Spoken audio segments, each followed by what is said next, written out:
Good evening, night owls, and welcome to Whisper Crowley. Tonight, I will guide you into a world of darkness, hoping to help you relax and unwind. Perhaps some of you will even drift into a haunting yet soothing sleep. Before we begin, let me know where you're listening from and what time it is for you. And now, we begin.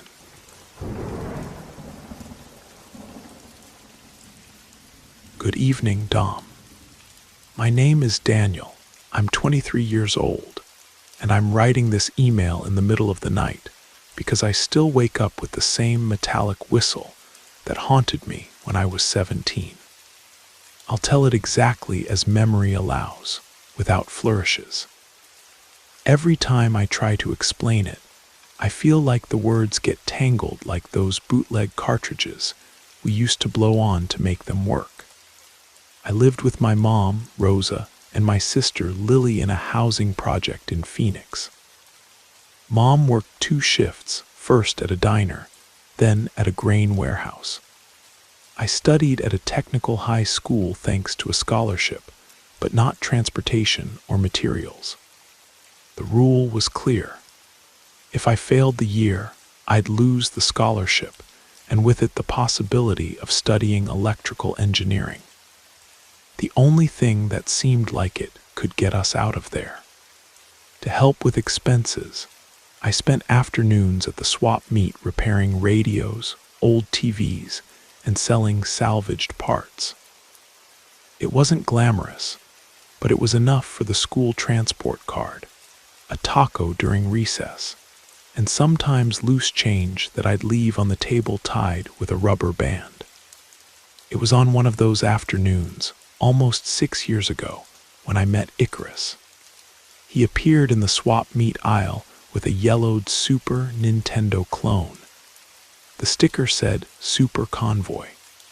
He'd bought it right there from a vendor who swore it had turbo graphics. We weren't friends, we shared a classroom, but he lived in his corner drawing monsters on the last page of his notebook. That day, he talked to me like we'd been buddies forever. "Dude, you want to try this thing?" he asked, showing a blue sawed-off cartridge inside a bag. 30 games in one turbo version. According to this, it improves memory for exams. I should have said no. I had a physics exam in 2 days, the one that would decide if I kept the scholarship. But the temptation to disconnect my mind for an hour was stronger. We agreed to meet at his house that same night after dinner. Icarus's room was at the back of a wooden construction attached to an improvised balcony. There were rock band posters soaked with heat, a Philco Hitachi tube TV, and a fan without a guard that spat dust. The smell of burnt plastic emerged as soon as he inserted the cartridge. The clone whistled, the screen pulsed in electric blue, and the word "start" flickered in an almost purple green that hurt to look at. "Relax, it's the overclock," he said, blowing imaginary embers from his fingers. "They say the faster it runs, the more you learn." The first half hour was normal generic versions of platform classics. When the scoreboard showed level 4, Icarus pressed a weird sequence. Down, down, up, left, right, down, A, start. The screen froze. The sound became a continuous beep that vibrated behind the eyes. Then a phrase appeared in green blocks. 0 it or B, ZEROED. It wasn't punctuation or an obvious Easter egg. I let out a laugh thinking it was a programmer's joke. Icarus leaned so close, he almost pressed his nose to the glass. "Listen," he whispered, "you can hear words." I didn't hear anything, but I pretended so I wouldn't seem like a coward. He restarted, and we lost 9 saved phases. It was past 11. I went home thinking about the exam and promised not to touch that device again. The next morning I overslept. The phone I left by the table was turned off and the cable disconnected, as if someone had pulled it. I arrived half an hour late, missed half the class, and earned a report. In the afternoon at the bus stop, I saw Icarus sitting on the cement bench. He didn't blink. He released smiles that started and ended without reason. "You saw the message, right?" he said. "The exam is just another level. Relax." I tried to laugh, but the phrase made me uncomfortable. When I took out my review notebook, I found notes I didn't remember making. Zeros and ones that turned into wrenches, and then into a drawing of the blue cartridge, always next to the phrase, 0 it or B zeroed. The strangest thing was my handwriting. I swear it wasn't me. The following days were a blur. I studied until past midnight, but woke up with a dry mouth, sitting in the chair with the TV crackling on a dead channel. There were entire pages written, even though the pen had no ink. Lily noticed. "Danny, you're off. The chemistry teacher called you had red eyes." I said it was just fatigue, and she begged me to sleep early. I tried. At 2 in the morning, the beeping returned from the living room. I went down. Mom was sitting on the couch, illuminated by the blue of the TV, hypnotized. That clone shouldn't have been there. I remembered Icarus putting it away. Just like that, the blue cartridge was flashing in the slot. I unplugged it. The sound continued for a few seconds, bouncing off the ceiling. Mom woke up confused, thinking she'd fallen asleep watching a soap opera. At school, I learned that Icarus hadn't been there for 3 days. A classmate said he was banging on the principal's door, asking to turn in the final project. That night, the phone rang at home. "Daniel, come," Icarus whispered. "Just one boss left." I hesitated, but the anxiety of losing the scholarship was crushing. I thought maybe if I played again, I'd understand the code behind the memory secret. I asked Mom's permission, invented that I'd study at a friend's house, and left. It was raining hard. Icarus's house seemed bigger in the dark, only a weak bulb in the kitchen. He received me with trembling eyelids, sleeveless shirt soaked with sweat. On the table, a cold piece of meat, a glass of watery coffee, and next to it, a disassembled pellet rifle. The stock filed down to hold steel pellets. "I need to zero it before tomorrow's exam," he said, assembling the barrel. "Help me hold the controller. If I get stiff, the clone wins." The clone was already on in his room. The beeping was worse live, like a saw cutting glass. When the screen lit up, I noticed the colors were mixing. Green turned to red, red to black, and start mutated into start me. Icarus pressed and the graphics showed a narrow hallway, infinite background. The character, a faceless doll with something that looked like the rifle above, was running. A timer was running. 1 hour. "If I don't zero it, I repeat the year," he murmured, talking to the screen. "If I repeat, my mom kicks me out. Don't you understand, Danny? It's now or never." He pressed the controller so hard his fingers went pale. The veins in his forearms were tense ropes. Suddenly, his eyes rolled back and his body arched rigid. I remembered when I saw him glued to the TV weeks ago. The beeping rose in pitch until it tore my eardrums. I covered my ears, but the sound came from inside. "Icarus," I shouted, "turn off that crap." He didn't react. Then the TV showed, without warning, our image as if someone were recording from behind. My face came out distorted, green, watery skin, and behind me appeared the silhouette of a woman, his mom, with a butcher knife. When I turned around, the kitchen was empty. I smelled iron like wet coins. I looked back. The silhouette now wielded the rifle. The faceless doll aimed at its shadow and fired. The image vibrated, the counter reached 0, and 0 it or BZROED appeared again. Icarus came out of the trance breathing like he'd run a marathon. He took the real rifle, loaded pellets, and walked dragging his feet. I tried to stop him. He pushed me with unexpected force. "Get out," he growled. "Don't get between player and boss." Before reaching the door, I heard 2 dry clicks, not gunpowder, but wood breaking. Then a muffled moan, broken plates, and silence, except for the drip of something. My feet didn't respond. The hallway seemed to bend. Finally, I reached the kitchen. His mother lay near the sink, blood on her shoulder, the knife inches away. The bulb hung from a cable, oscillating. Shadows danced on the walls, and I noticed "shadows danced" was exactly the phrase I didn't want to use, but it described that hypnotic sway. My stomach turned. Icarus leaned the rifle against his own temple. I saw the finger press the trigger. It failed, releasing only the spring. He laughed lightly, threw the rifle away, took the knife, and raised it toward me. "The phase change is missing, Danny. 2 players are needed." My vision filled with black dots. I don't remember grabbing the pot handle from the stove, but when I reacted, I was brandishing it like a shield. The blade scraped the pot with a sharp screech. I backed up to the wall. He raised the blade.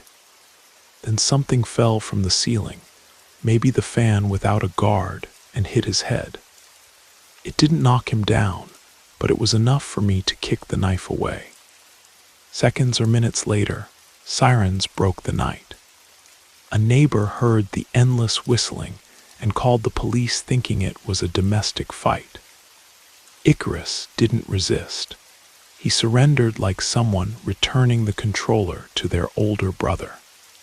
His mother went to the hospital alive but critical. The officers took the rifle, the knife, and the clone. I testified confused, unable to explain why I was there. The following week, the administration confirmed Icarus was admitted to a psychiatric clinic for minors, not juvenile detention. Rumors ran of witchcraft, possession, hypnotic virus injected into the cartridge. My classmates avoided me like the plague. I missed several classes, but miraculously didn't fail. The physics exam grade I swore I'd failed appeared as 90%. The teacher said I turned in everything correct, though I don't remember writing even my name. Mom tried to console. "It's over, son. It was just a scare." Lily, however, looked at me like a stranger. She asked why my handwriting was changing again, why I kept waking up with the same non-existent whistle. I swore I threw away everything of Icarus's. The cartridge, cables, notes, and it was true. 2 years later, with the scholarship secured and about to enter university, I started doing home repairs. On a Friday in August, a client called, the TV popped and turned off. I went, soldered a capacitor, and it worked. The man said he'd pay next paycheck, but offered in exchange an old clone with blue cartridge, a gift for his little brother. I almost refused. I don't have brothers, plus tuition was choking me, and deep down I felt morbid curiosity. I accepted. On the way back, the sky looked sick purple clouds like that strange fringe on the screen back then. At home, I left the device on the desk, took a deep breath, and promised not to turn it on.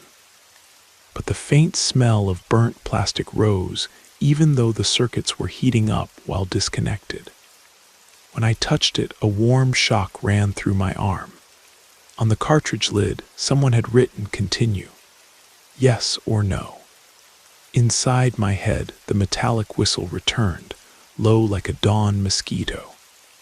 I thought about throwing it away, opening it and burning the boards with the soldering iron. Instead, I looked for my old notebook and opened it in the middle. The pages were blank. They should have been full of symbols I could never erase.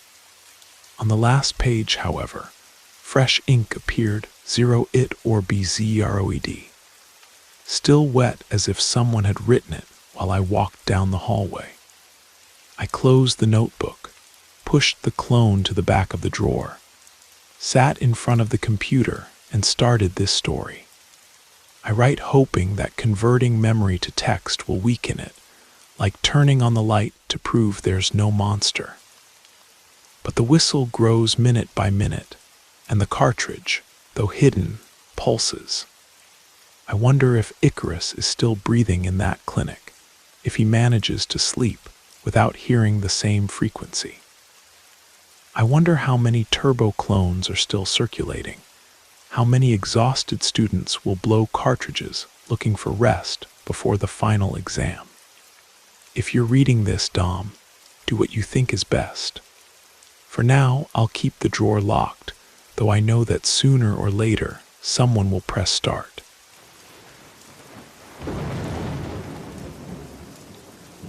I hope you enjoyed the first story. If you did, don't forget to leave a like. But if I didn't do my job well, feel free to give it a thumbs down. Either way, drop a comment and let us know where you're listening from and what time it is for you. Now, let's continue. There are inheritances that aren't land or money. The one my family left me is a story about a tree and all the darkness that clings to it. My name is Javier, and I've lived in Austin, Texas for many years now, leading what I consider a normal life, far from the place where I grew up. But there are some things you can't run from. This story isn't really mine, you know. I received it as an inheritance, along with a fear that I think will never end.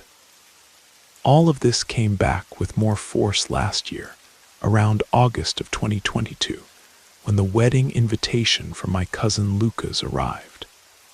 My mom called me all excited, saying the whole family was going to get together, that it would be a huge celebration at the ranch where I was born.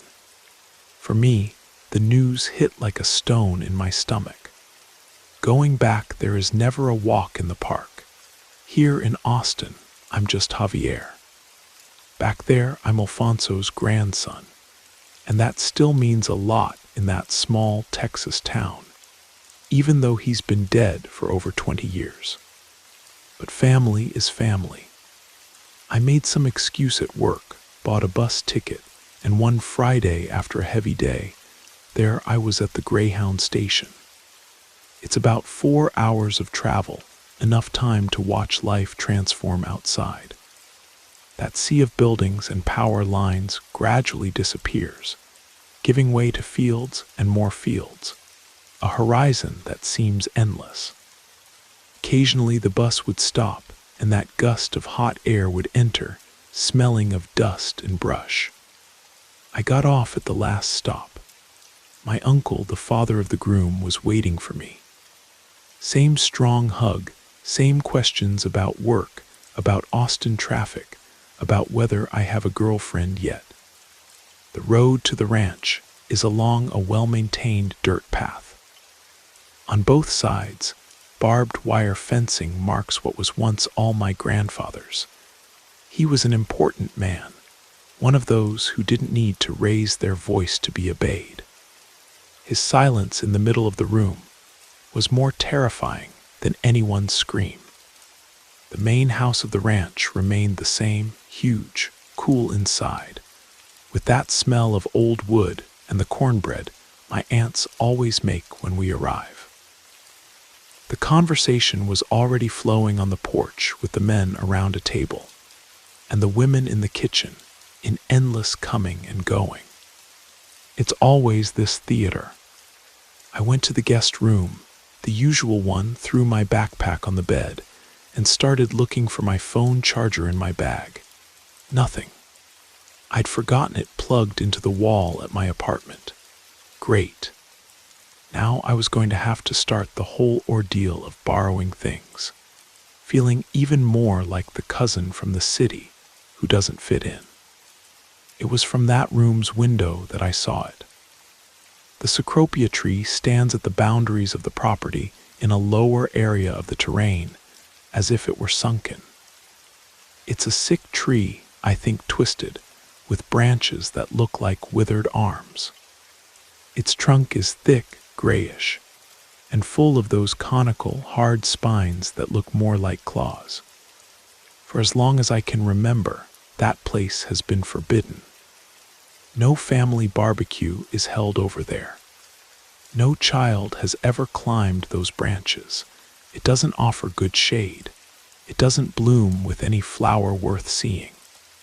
It just stands there, quiet, like a strange monument that everyone pretends doesn't exist.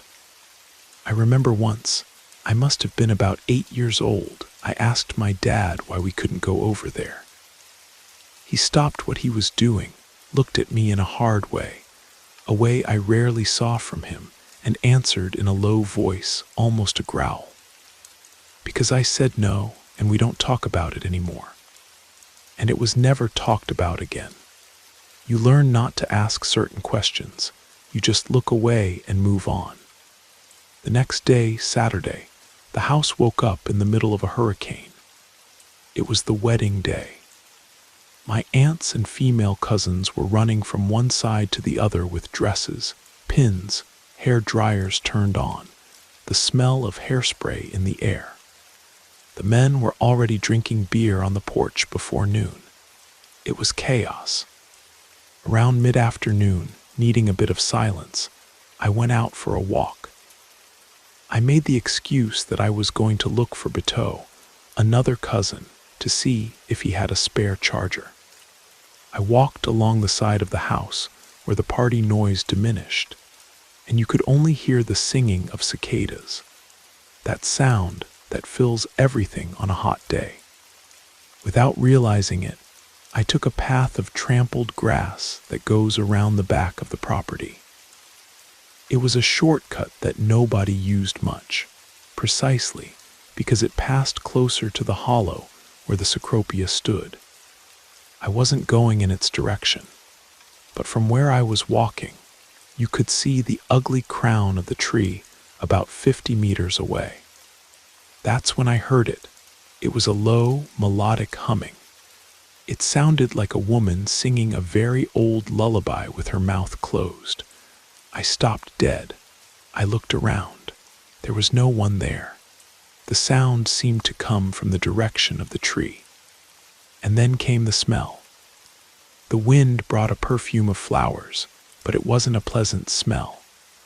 It was a sweet, cloying perfume, like cheap violet disinfectant, and underneath there was an odor of wet earth, of something that had been stored in a closed place for a long time.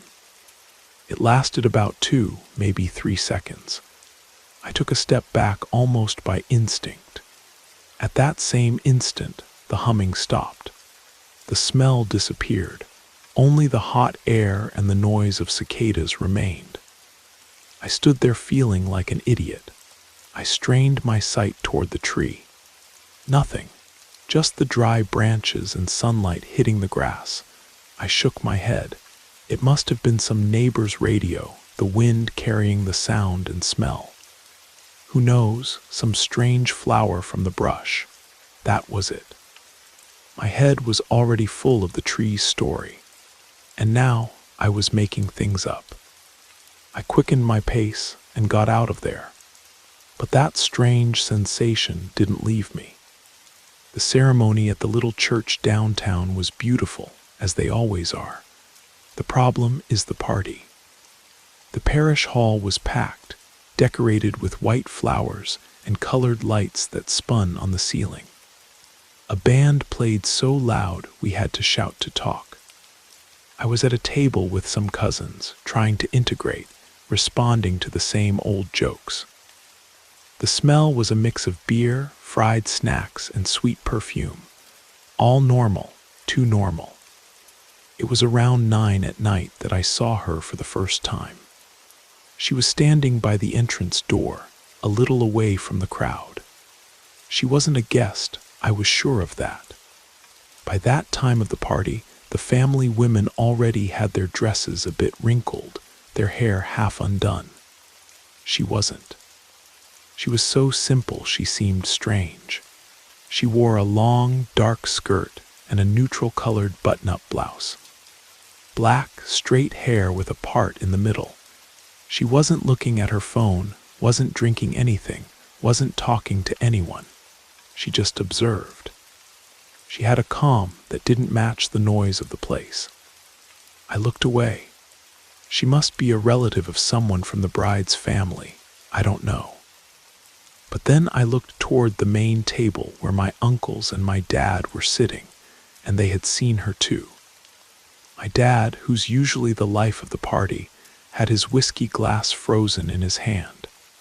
His gaze went from the woman at the door to my uncle, the father of the groom. My uncle, in turn, was pale. The brothers were communicating in silence, a tension you could feel in the air between them. Their joy had suddenly crumbled. All the party seemed like a facade, a thin shell over something very ugly. I saw my uncle down a shot of tequila in one gulp. He hit the table, got up, and walked stiffly toward the woman. He was going to kick her out, that was obvious. My cousins and I stopped talking to watch. He approached with his chest puffed out, his face serious. He opened his mouth to speak and froze. He stopped about 6 feet from her and just stood there. His face lost all color. We didn't hear what she said, if she said anything at all. She didn't even move. After a few seconds that seemed like an eternity, my uncle just shook his head slightly in a gesture of defeat. He turned around and returned to the table without looking at anyone. He sat down and poured himself another drink. At that moment, I felt a terrible chill. I looked at the woman again, and she was looking directly at me. There was no anger on her face. There was nothing. It was an empty gaze that seemed to go through me, that knew my name, my father's name, my grandfather's name. The band's music faded. The noise of conversations disappeared. In that instant, only that ancient gaze existed, fixed on me. It was a gaze of recognition, a gaze that said without a single word, "I know who you are, you're one of them." I quickly looked down at my glass, my heart beating at full speed. This wasn't normal. I needed an answer. I got up and went to my dad. "Dad, who is that woman?" He didn't even look at me. He grabbed my arm with a strength I didn't know he had and spoke in a low voice through gritted teeth. "Stay in your place, Javier. Not now. Go back to your table." The order was definitive, and the fear in his voice was so pure, so real, that it scared me more than the woman's gaze. It was the fear of someone who knows they're in a trap, and there's absolutely nothing to do. I returned to my table, still half absent. Beto, my cousin with the charger, noticed my face. "What happened, Javier?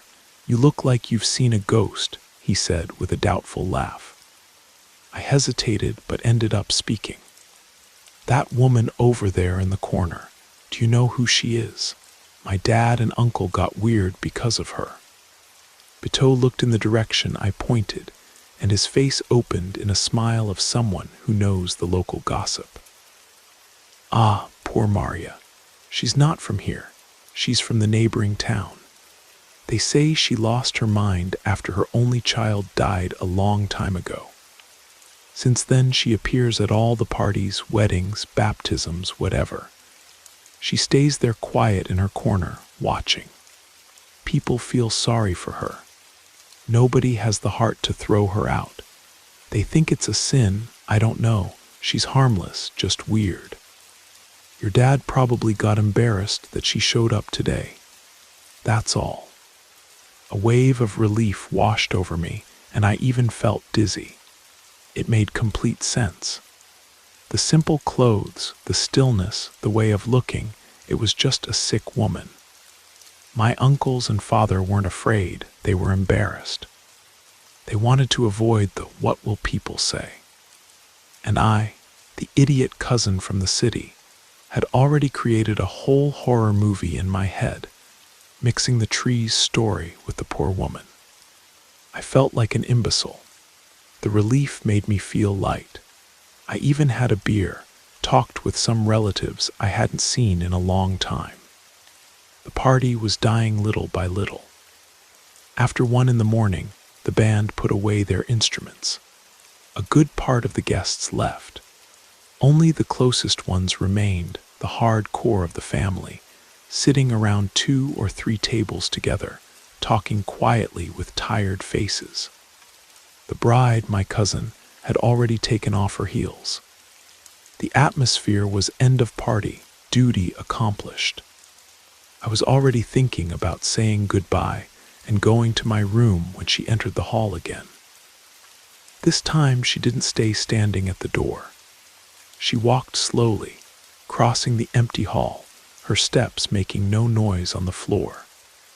The few conversations that still remained gradually fell silent. We all watched her. It was the same woman, the so-called Maria. But now, without the protection of logic, her presence seemed to fill the place with heavy energy. She stopped right in the center of our small circle. She ignored everyone and looked first at my uncle, the father of the bride. Then she looked at my cousin Lucas, the groom, who was next to him. The woman smiled, a small smile that didn't reach her eyes, and spoke with a voice that wasn't loud, but that we all heard perfectly. "What a beautiful party, Alfonso." My uncle shuddered, as if he'd been given an electric shock. She called him by my grandfather's name, his father's name. Then she turned her face toward my cousin, the groom, her dark eyes fixed on him. "Your grandfather promised me a kiss once. A promise is a debt," she continued, her voice gentle, almost sweet. "I think it's fair that the grandson pay for him." Nobody even breathed. Those words didn't make sense and at the same time had a terrible, deep sense. How could that woman, the poor little one from the neighboring town, know my grandfather's name? How could she know about a debt? And when she finished speaking, she smiled again. Only this time, for a fraction of a second in the weak light still coming from the decorations, the smile widened, but her eyes didn't follow the movement. They stayed fixed and lifeless. It was just a spasm of the mouth, a stretching of lips that showed no joy but something hungry. I blinked, my heart at 1,000. The image disappeared as quickly as it came, but I saw it. I was sure I'd seen it. And at that moment, all the calm, all the logic, everything crumbled. That wasn't poor Maria. That was the Cecropia's story standing right in front of us. Nobody moved, nobody breathed. The woman took a step forward toward my cousin. My uncle made a gesture to get up, but my father put his hand on his shoulder, and he sank back into the chair. They were all paralyzed. She extended her hand and took Lucas's chin, the groom. He didn't back away. His eyes were glassy with terror. In front of the whole family, she leaned over and kissed him on the mouth. It was a quick kiss, soundless, a cold, serious touch like a seal put on a document. Lucas didn't even blink. She pulled away, wiped a corner of her mouth with the back of her hand, and looked at him one last time. Then, without saying anything more, she turned her back on all of us, walked slowly toward the hall exit, passed through the door, and disappeared into the night's darkness. Nobody followed her. The silence that followed was worse than any scream. My cousin, the bride, began to cry softly. The party had ended there. In less than 10 minutes, everyone retreated to a corner of the house, and the hall was left empty with dirty plates on the tables and white flowers beginning to wilt. I returned to Austin the next day without saying goodbye properly. 3 weeks later, my cousin Lucas was dead. It started with a high fever and sores in his mouth that no doctor knew what they were. The infection spread very quickly and aggressively. Antibiotics had no effect. In the hospital, specialists talked about septicemia of unknown origin. For the family, the origin was clear. He died in the hospital, delirious with fever, 21 days after his wedding. I returned to the town for the burial. The atmosphere was one of mourning, but also of a fear you could feel in the air. Nobody mentioned the woman, but she was present in every glance, in every silence. The night after the funeral, my dad called me to the porch.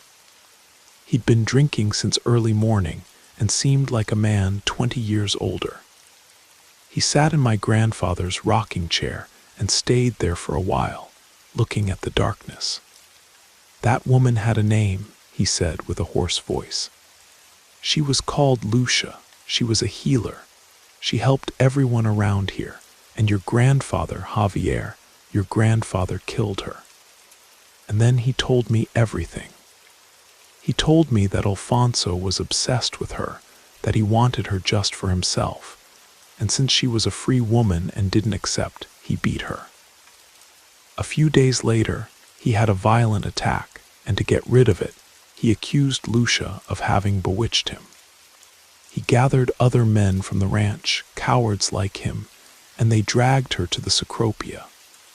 There they killed her. The witchcraft story was just a pretext to hide his filth, my dad said. Today I understand the curse. She doesn't just want revenge. She wants to erase our family name from the earth. The groom was the last man of my brother's generation. Without him, his surname dies. And that's why I'm writing this. I've barely been able to sleep for a week. It was when my wife and I had an ultrasound. We discovered that our first child, who will be born in 5 months, is a boy.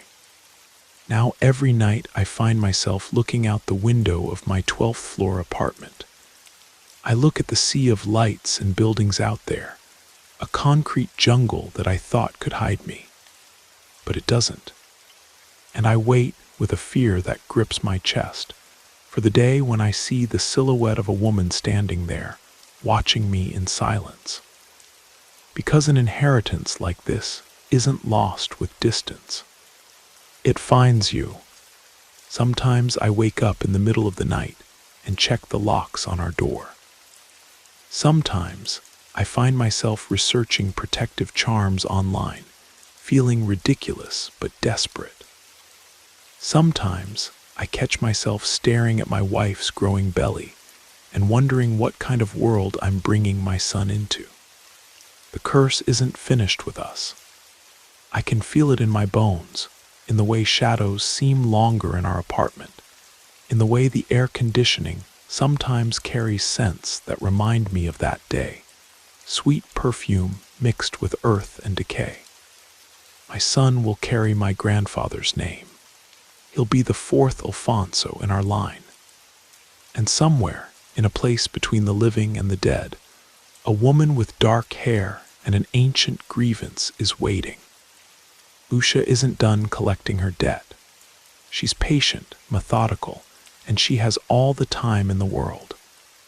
The Cecropia tree might be hundreds of miles away, but its roots run deeper than geography. They run through bloodlines, through generations, through the sins of fathers that visit the sons. I used to think that moving to the city, starting fresh, would break the cycle. But now I understand. You can't outrun your inheritance. You can only hope that when it comes for you, you're strong enough to face it, or wise enough to know when it's time to run. But where do you run from a debt written in blood and sealed with a dying woman's last breath?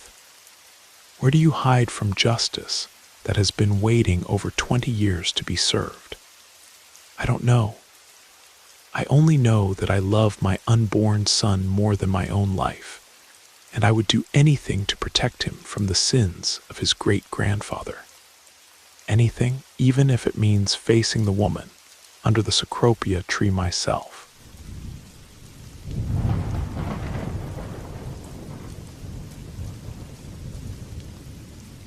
Good evening, Dom. My name is Raphael. I'm 37 years old, and as much as it pains me to admit it, I'm backed against a wall. My mother, Margaret, spent her whole life working other people's laundry routes, but now she sometimes doesn't even remember my name. The savings evaporated, the bills keep coming, and the only way out I found was selling the old family ranch nestled in the dusty hills outside Bakersfield, California. I returned just a few months ago on a gray Monday, determined to sort out paperwork, empty rooms, and hand over the keys to a realtor who barely knew the dirt road.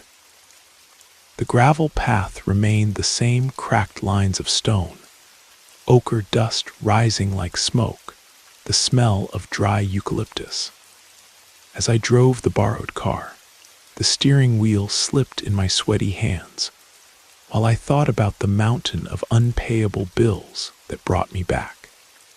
The house appeared after the last curve, large, silent, dark shingles like forgotten pot lids left on the stove. I got out, took a deep breath, and heard only the creak of my own footsteps on the porch. The silence there hurts the ears of someone accustomed to car horns and sirens. I brought my mother to the room where, in less cruel times, she used to separate clean clothes and stack bars of soap. Now the air smelled of mold and the memory of reheated coffee. She sat on the bed like someone returning to an old dream, and seeing the landscape through the window, she murmured, "Never go in there, Rafe. It's bad business." I followed her gaze to the back of the yard. A small eucalyptus grove formed a corridor of thin, dark trunks. The sparse canopy let patches of sky illuminate the hard earth. During my childhood, that patch was just an extra yard. We'd gather dry branches to light the wood stove. My grandfather used to say that eucalyptus trees cry inside before they fall. That night, after improvising a mattress in the living room, I rummaged through closets looking for documents. I found a thick notebook with a charred black cover hidden under a loose drawer. The first pages were harvest notes, but some dates coincided with old disappearances I only knew from neighbors' whispers. My grandfather recorded expenses for supplies, costs 3 times higher than normal, always the day after some wandering day laborer disappeared. I closed the notebook when Margaret appeared in the doorway, hair disheveled, nightgown wrinkled. "He doesn't sleep," she whispered, pointing to the yard. "He stays there waiting for the children." I tried to smile, telling myself these were just confused memories, dementia, mixed with ghost stories that sprout in the countryside like anthills after rain. But I, who lived by reason and paying bills, felt my stomach freeze. The next morning, I called a local tree cutter. I needed to clear spaces in the eucalyptus grove to evaluate the soil before finalizing the sale. When he arrived with a worn hat and cracked boots, he touched the trunk of a tree and commented that the thing was hollow as a politician's promise. The chainsaw roared to life, spitting fine dust with the smell of sweet resin that stuck to skin like rancid honey.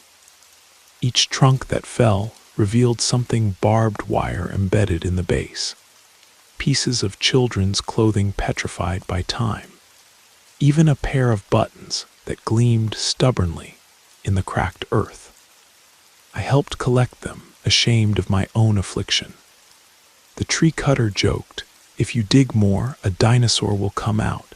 Everything here is old." I laughed out of courtesy, but swallowed hard. In the afternoon, I went to the shed where my grandfather kept tools. The warped door protested. The smell of burnt oil and moldy tarps turned my stomach. On the high shelf, among rust and termites, rested a pair of small black leather boots with metal details on the sides. They looked like miniatures of adult boots, made with perverse care. I remembered my mother's phrase about children, and he doesn't sleep. I put the boots in a box, closed the shed, and pretended nothing had happened. That night the wind blew like a needle through half-open cracks. I heard light footsteps circling the house. First, I assumed opossums, then dogs, until I remembered that the last German shepherd died more than 10 years ago. I got up at 2 in the morning to check the hallway. My mother wasn't in bed. I found her in the kitchen, furiously tearing pages from the black notebook, muttering between her teeth, "We have to burn it all or he comes back." "Mom, let go of that. The shovel is tinkling. He's ordering it finished." She trembled so much that the pages seemed shaken by wind. I took the notebook from her. The yellowed pages had small dark spots like drops of fresh grease, forming drawings that resembled horns. I thought maybe the ink was reacting to humidity, trying to cling to sanity. I put her back to bed and sat on the edge until dawn, trying to ignore a persistent sound outside, the tinkling of metal hitting stone, as if a shovel were digging through bones. With no night bus to the city and no money for a hotel, I had nowhere to go. On the third day, the realtor arrived accompanied by a couple interested in buying. I opened gates, showed rooms, explained the structure. They smiled, imagining renovations and peaceful weekends. When stepping onto the back terrace, the wind changed direction and brought a strange, sour smell that no one else seemed to notice. We signed a pre-contract. I needed to walk to the eucalyptus grove to look for a land survey that the tree cutter had left in the middle of the path. I saw something that wasn't there the day before, a shovel stuck in the soft earth, handle pointing to the gray sky. Beside it, 2 shallow children's footprints, as small as the boots I had hidden. I looked around. The tree cutter had left hours ago.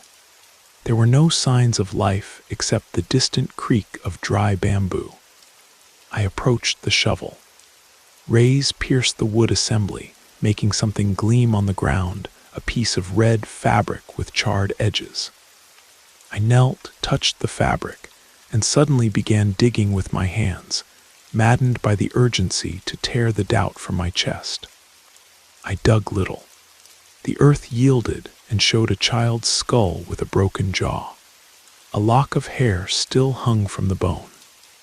I threw myself back, breathing heavily, my heart pounding so loud it hurt.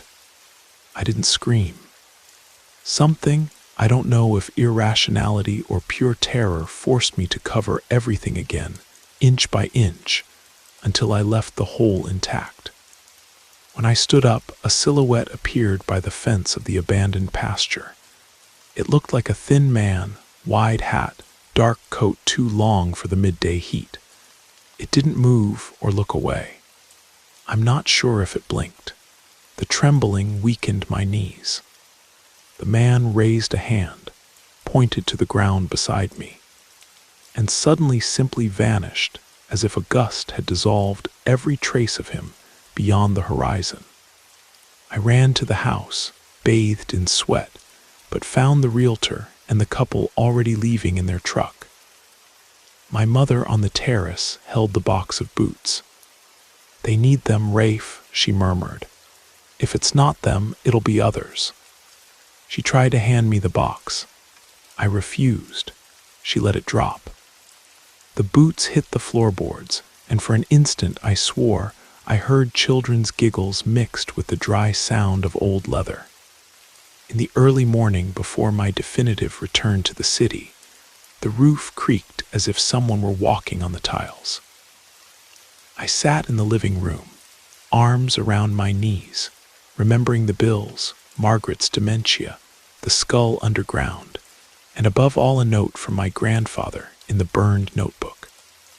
On the upper edge of a page, next to figures and numbers, was written a curved phrase, almost a secret.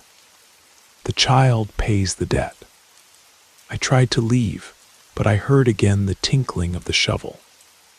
I went to the back door, pressed my forehead against the cold glass, and saw my own fogged reflection. Behind it, outside, there were two children holding hands. They wore improvised hats made from sacks. Between them, the man with the hat held the shovel. His head seemed to elongate, as if the hat were part of his flesh. I knew without anyone saying it that this wasn't an isolated vision. It was a repetition.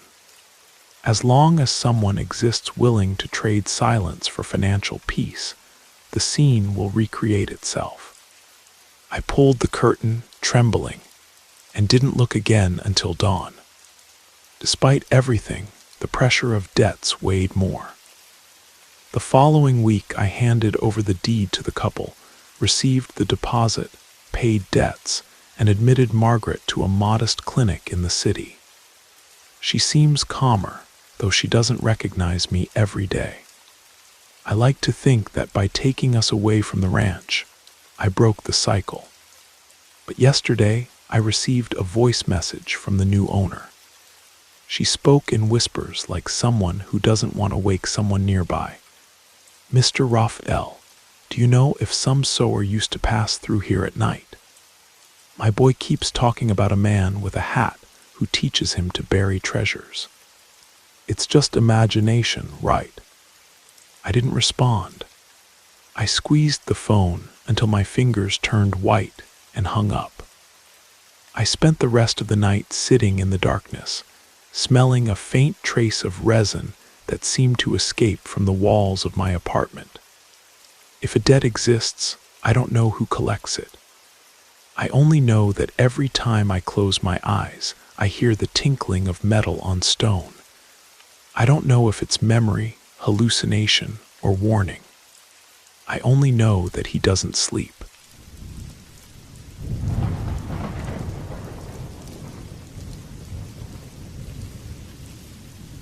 Good evening, Dom. My name is Daniel.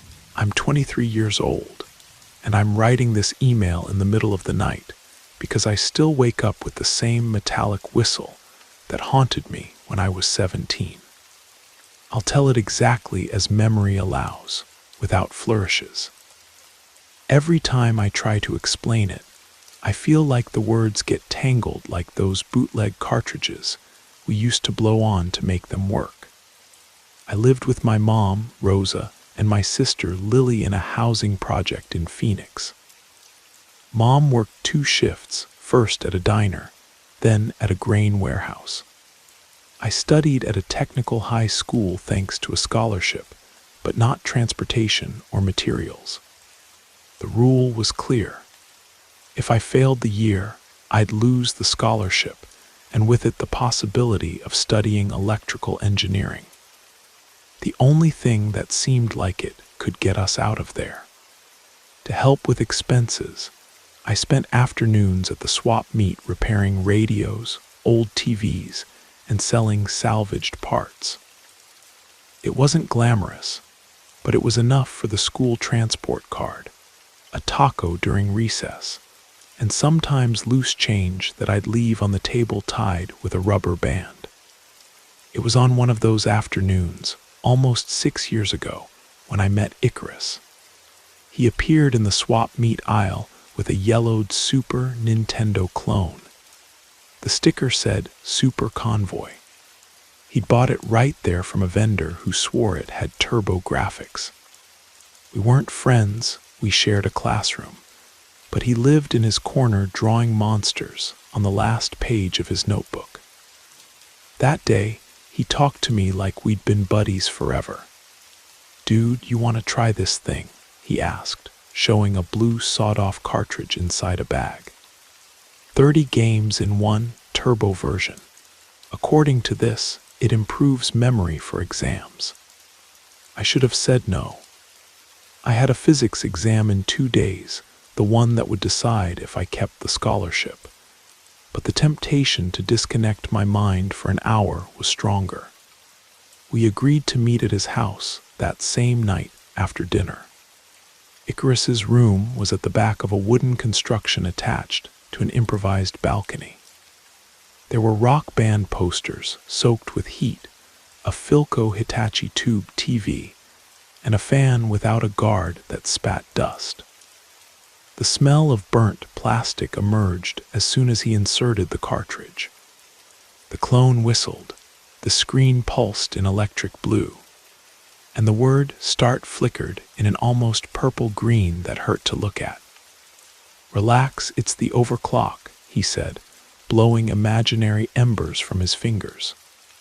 "They say the faster it runs, the more you learn." The first half hour was normal, generic versions of platform classics. When the scoreboard showed level 4, Icarus pressed a weird sequence. Down, down, up, left, right, down, A, start. The screen froze.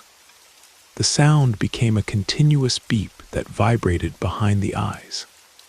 Then a phrase appeared in green blocks. 0, it, or B, ZEROED. It wasn't punctuation or an obvious Easter egg. I let out a laugh thinking it was a programmer's joke. Icarus leaned so close, he almost pressed his nose to the glass. "Listen," he whispered, "you can hear words." I didn't hear anything, but I pretended so I wouldn't seem like a coward. He restarted, and we lost 9 saved phases. It was past 11. I went home thinking about the exam and promised not to touch that device again. The next morning I overslept. The phone I left by the table was turned off and the cable disconnected, as if someone had pulled it. I arrived half an hour late, missed half the class, and earned a report. In the afternoon at the bus stop, I saw Icarus sitting on the cement bench. He didn't blink. He released smiles that started and ended without reason. "You saw the message, right?" he said. "The exam is just another level. Relax." I tried to laugh, but the phrase made me uncomfortable. When I took out my review notebook, I found notes I didn't remember making. Zeros and ones that turned into wrenches, and then into a drawing of the blue cartridge, always next to the phrase, 0, it, or B, ZEROED. The strangest thing was my handwriting. I swear it wasn't me. The following days were a blur. I studied until past midnight, but woke up with a dry mouth, sitting in the chair with the TV crackling on a dead channel. There were entire pages written, even though the pen had no ink. Lily noticed. "Danny, you're off.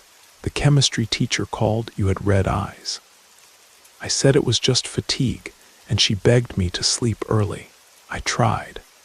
At 2 in the morning, the beeping returned from the living room. I went down. Mom was sitting on the couch, illuminated by the blue of the TV, hypnotized. That clone shouldn't have been there. I remembered Icarus putting it away. Just like that, the blue cartridge was flashing in the slot. I unplugged it. The sound continued for a few seconds, bouncing off the ceiling. Mom woke up confused, thinking she'd fallen asleep watching a soap opera. At school, I learned that Icarus hadn't been there for 3 days. A classmate said he was banging on the principal's door, asking to turn in the final project. That night, the phone rang at home. "Daniel, come," Icarus whispered. "Just one boss left." I hesitated, but the anxiety of losing the scholarship was crushing.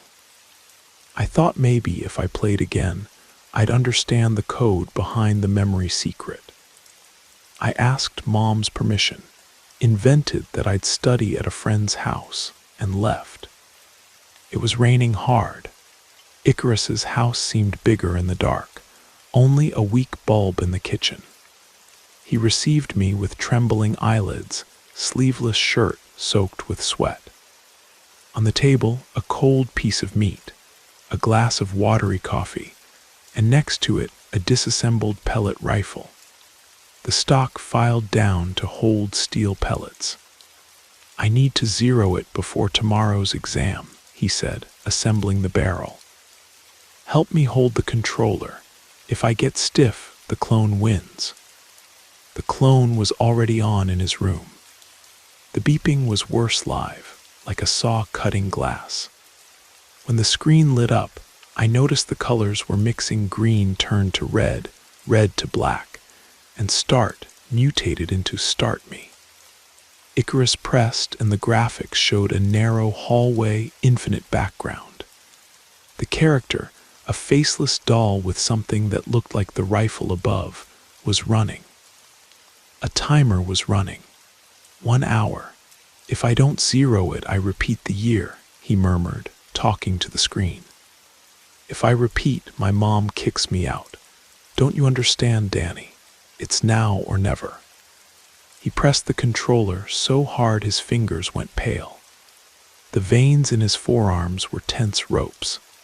Suddenly, his eyes rolled back and his body arched rigid. I remembered when I saw him glued to the TV weeks ago. The beeping rose in pitch until it tore my eardrums. I covered my ears, but the sound came from inside. "Icarus," I shouted, "turn off that crap." He didn't react. Then the TV showed, without warning, our image as if someone were recording from behind. My face came out distorted, green, watery skin, and behind me appeared the silhouette of a woman, his mom, with a butcher knife. When I turned around, the kitchen was empty. I smelled iron like wet coins. I looked back. The silhouette now wielded the rifle. The faceless doll aimed at its shadow and fired. The image vibrated, the counter reached 0, and 0 it or BZROED appeared again. Icarus came out of the trance breathing like he'd run a marathon. He took the real rifle, loaded pellets, and walked dragging his feet. I tried to stop him. He pushed me with unexpected force. "Get out," he growled. "Don't get between player and boss." Before reaching the door, I heard 2 dry clicks, not gunpowder, but wood breaking. Then a muffled moan, broken plates, and silence, except for the drip of something. My feet didn't respond. The hallway seemed to bend. Finally, I reached the kitchen. His mother lay near the sink, blood on her shoulder, the knife inches away. The bulb hung from a cable, oscillating.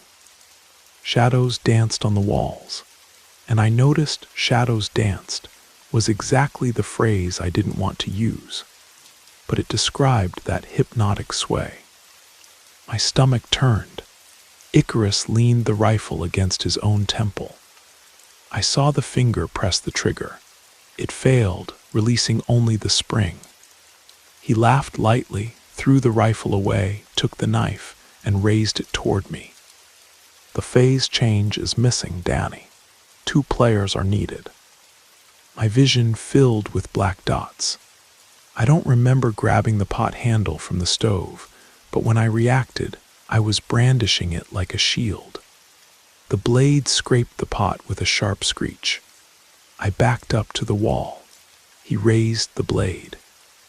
Then something fell from the ceiling, maybe the fan without a guard, and hit his head. It didn't knock him down, but it was enough for me to kick the knife away. Seconds or minutes later, sirens broke the night. A neighbor heard the endless whistling and called the police thinking it was a domestic fight. Icarus didn't resist. He surrendered like someone returning the controller to their older brother. His mother went to the hospital alive but critical. The officers took the rifle, the knife, and the clone. I testified confused, unable to explain why I was there. The following week, the administration confirmed Icarus was admitted to a psychiatric clinic for minors, not juvenile detention. Rumors ran of witchcraft, possession, hypnotic virus injected into the cartridge. My classmates avoided me like the plague. I missed several classes, but miraculously didn't fail. The physics exam grade I swore I'd failed appeared as 90%. The teacher said I turned in everything correct, though I don't remember writing even my name. Mom tried to console. "It's over, son. It was just a scare." Lily, however, looked at me like a stranger. She asked why my handwriting was changing again, why I kept waking up with the same non-existent whistle. I swore I threw away everything of Icarus's, the cartridge, cables, notes, and it was true. 2 years later, with the scholarship secured and about to enter university, I started doing home repairs. On a Friday in August, a client called, the TV popped and turned off. I went, soldered a capacitor, and it worked. The man said he'd pay next paycheck, but offered in exchange an old clone with blue cartridge, a gift for his little brother. I almost refused. I don't have brothers, plus tuition was choking me, and deep down I felt morbid curiosity. I accepted. On the way back, the sky looked sick purple clouds like that strange fringe on the screen back then. At home, I left the device on the desk, took a deep breath, and promised not to turn it on. But the faint smell of burnt plastic rose, even though the circuits were heating up while disconnected. When I touched it, a warm shock ran through my arm.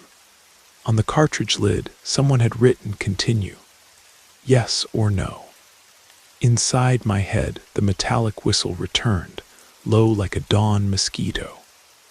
I thought about throwing it away, opening it, and burning the boards with the soldering iron.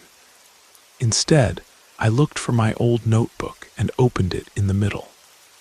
The pages were blank. They should have been full of symbols I could never erase. On the last page, however, fresh ink appeared, 0 it or BZROED. Still wet as if someone had written it while I walked down the hallway. I closed the notebook, pushed the clone to the back of the drawer, sat in front of the computer, and started this story. I write hoping that converting memory to text will weaken it, like turning on the light to prove there's no monster. But the whistle grows minute by minute, and the cartridge, though hidden, pulses. I wonder if Icarus is still breathing in that clinic, if he manages to sleep without hearing the same frequency. I wonder how many turbo clones are still circulating, how many exhausted students will blow cartridges looking for rest before the final exam. If you're reading this, Dom, do what you think is best. For now, I'll keep the drawer locked, though I know that sooner or later, someone will press start.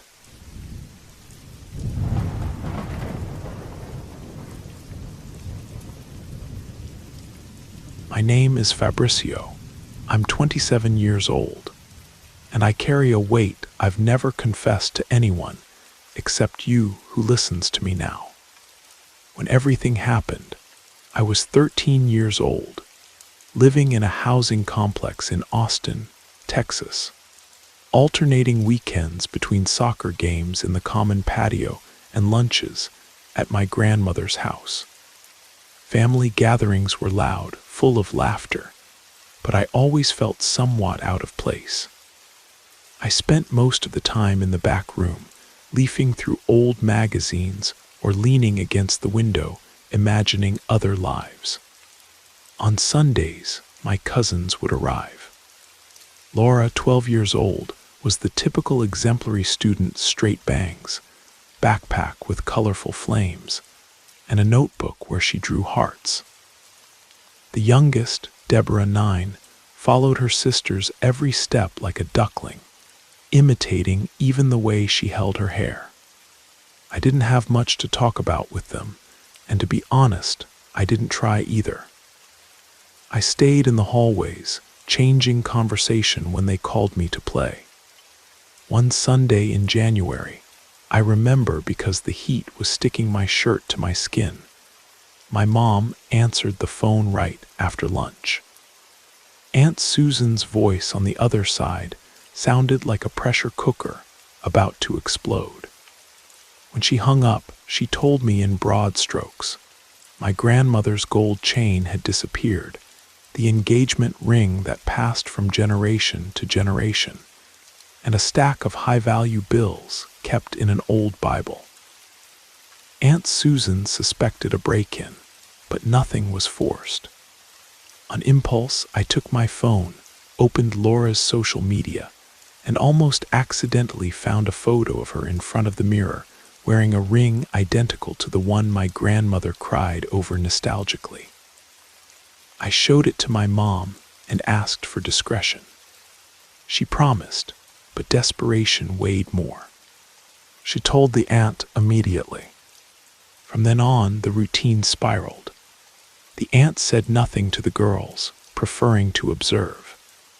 She checked drawers while they were at school, scrutinized the backpack, looked under the bed until behind a pile of stuffed animals, she found a plastic bag with jewelry wrapped in a handkerchief, and folded like someone had counted and recounted them. Dozens of $500 and $1,000 bills. Instead of hitting the roof with screams, she stayed quiet, maybe trying to understand the motive. That night, however, she saw Laura sitting on the couch with her phone sliding between her fingers. The screen flickered, and the girl laughed softly, fast fingers. Without warning, the aunt approached from behind, snatched the old Galaxy that Laura used secretly, and saw she was chatting with Silas 39. The name appeared with a kebab emoji. What surprised her wasn't just the age difference, but the content. Laura was arranging meeting points, negotiating amounts, talking about making someone disappear forever. Someone identified only as the history bore. In the group were more students, all minors, all collecting money. The agreed sum was around $90,000. My world flipped at that instant. The aunt called me crying, asking me to come. My mother and I got on the bus that still smelled of diesel. When we arrived, Laura was locked in her room, the door throbbing with loud music. In the hallway, the atmosphere was dense like smoke. I should have stayed on the sidelines, but curiosity got the better of me. While the aunt was calling the father of another girl mentioned in the messages, I sat in the living room, turned on the confiscated phone, and started snooping. There were Laura's audios that were never sent. In one she whispered, "He films us in the empty classroom. If we complain, he smiles and asks if we want an A in another, trembling voice. I need to get rid of this fear. I want to see him erased." I closed the file with my stomach churning. To understand the next step, you need to know about the Thursday farmers market that crosses our street. The smell of meat on the grill starts before dawn, gets into all the apartments, and though delicious, sometimes bothers those who wake up hungover. That's where the aunt decided to act. She agreed with the other students' parents to bring this Silas, pretending to be the girl and arranging the final payment. I, of course, shouldn't participate, but I argued I could record from afar in case something went wrong. We arrived around 10 with the sun burning our backs. The aunt asked me to stay on the other side of the vegetable stand. I pretended interest in tomatoes, but had my phone ready. Silas appeared punctually. He didn't wear a villain's mask. He wore a stained shirt, plastic apron marked with grease, and in his hand, a styrofoam cooler like those used to carry meat. As soon as he received the envelope with marked bills, 2 police officers alerted by the ant emerged and surrounded him. The man opened his eyes but didn't flee. He held the cooler firmly as if it were his only shield. They ordered him to drop it. He placed it on the ground while they were already closing plastic handcuffs on him. When they opened the lid, hot steam spread. Inside were half-cooked kebabs, juicy meat dripping grease. One of the officers joked nervously, saying they smelled too good for evidence. Silas looked at my aunt and said, "Family always comes back for another bite." The phrase chilled us, and nobody laughed. At the station, he confessed halfway that he only took orders when he received photos and payment. He claimed not to know about any teacher, that maybe it was teenagers' pranks. They said later that the case images were deleted from an unidentified internal access hours later, as if they'd never been attached. The history teacher really disappeared. The school reported the absence. There was a complaint, but the news mixed with other cases. A body never appeared. Local newspapers published a brief note and days later removed it. Whoever tried to enter the link saw a blank screen, no 404 error, just the cursor blinking. At home, the aunt confiscated Laura's phone. I helped back up the files, hoping to turn them over to school police. That's when I found an unreleased audio, a man's grave voice, muffled sound as if recorded inside a closet. It said, "Whoever eats from my stand carries a secret in their stomach." The file ended with a dry click. That week I started smelling grilled meat in impossible places, in the elevator, in the classroom, even in my room at night. I thought it was suggestion, but sometimes I'd wake up with the smell impregnated in my pillow. And there was something worse. One early morning, I heard voices in the hallway. I opened the door slowly. Laura was sitting on the floor, headphones on, looking at the black screen of a turned-off phone. She murmured something unintelligible. When she saw me, she shrank like a cornered animal. "Do you think I'm bad? Nobody is. It's just a thing. The teacher deserved it. His meat wasn't that bad." I got goosebumps but didn't respond. She got up stumbling, went into her room and closed it. I remained motionless, the smell of grill rising from the floor even though all windows were closed. The following months were of forced silence. The school changed administration, and rumors ran that the teacher had fled due to debts. The aunt put Laura and Deborah in therapy. We learned that Silas got out soon, lack of solid evidence. The neighborhood returned to normalcy, but I couldn't wash the smell of kebab from my nostrils. 14 years passed. I was working far away and barely visited family. One day I passed by the old streets market just for nostalgia. The stands had changed, but there was still a kebab cart on the corner. The young man attending was too young to be Silas, but wore the same plastic apron. I asked about the marinade recipe. He smiled, saying it was family tradition. I bought a kebab to go. I took 2 bites and a chill rose from my stomach. The flavor was good, but I felt something hard. I spat into the bag. A little piece of aluminum foil rolled in a long, dark hair. I almost vomited. I threw the kebab away and left quickly. That night, unable to sleep, I opened the old backup folders. Many audios were damaged, others had disappeared. Only seconds of frying remained, but with headphones I swore I heard whispers. Have you tried it yet? Between lines of broken code, I found a video file without extension. I ran it. A shaky school hallway appeared, rusty lockers, the teacher walking alone. The camera was low, as if whoever was filming was a child. He stopped at a locker, opened it, and made a satisfied face. The door closed by itself, and the recording ended. My chest was beating so hard I had to sit down.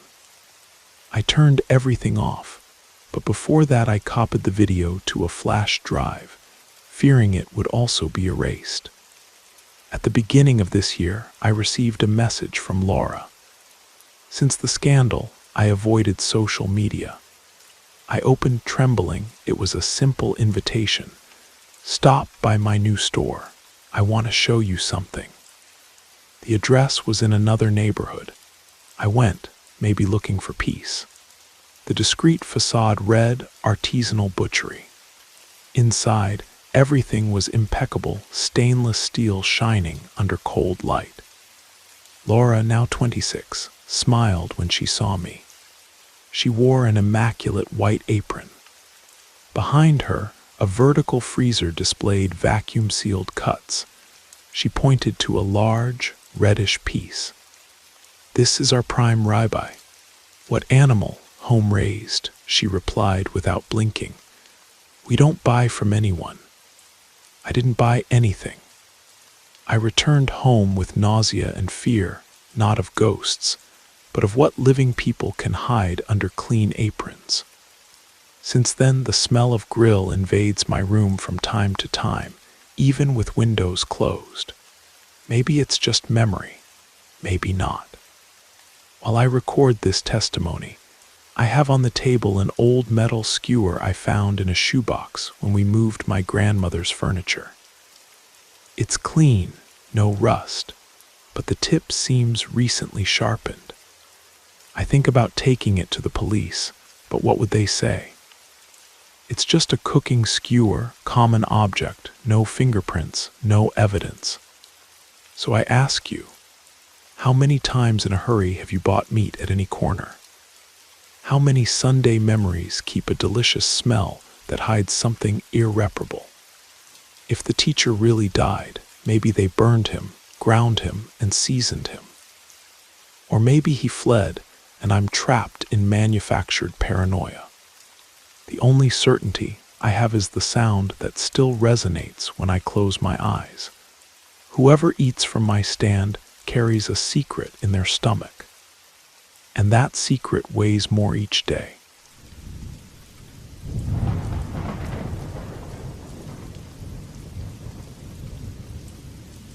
Good evening, everyone. My name is Julian, and I'm 29 years old. What I'm about to tell you happened last November, about 4 months after I lost my mother. Maybe the timing matters, maybe it doesn't. Honestly, I'm not sure what's important anymore, and what's just my mind trying to find meaning where there might be none. I work for myself assembling furniture. Most of the time it's chain store stuff, wardrobes, bookcases, but sometimes I take jobs for a company out of Denver that sells designer furniture. They pay well, and the work is usually more peaceful. That's why I accepted the job to assemble a chair in Flagstaff. It was an ergonomic office chair, one of those that costs as much as a used motorcycle. Normally, I don't take jobs that require such a long drive, over 600 miles round trip, but at that moment, I needed it. Not for the money, but for the distance. I needed a mechanical task and a long highway to keep my mind occupied. Anything to stop thinking. Grief is strange. It's not just sadness like in the movies. It's a hole, a heavy emptiness that leaves you hollow inside.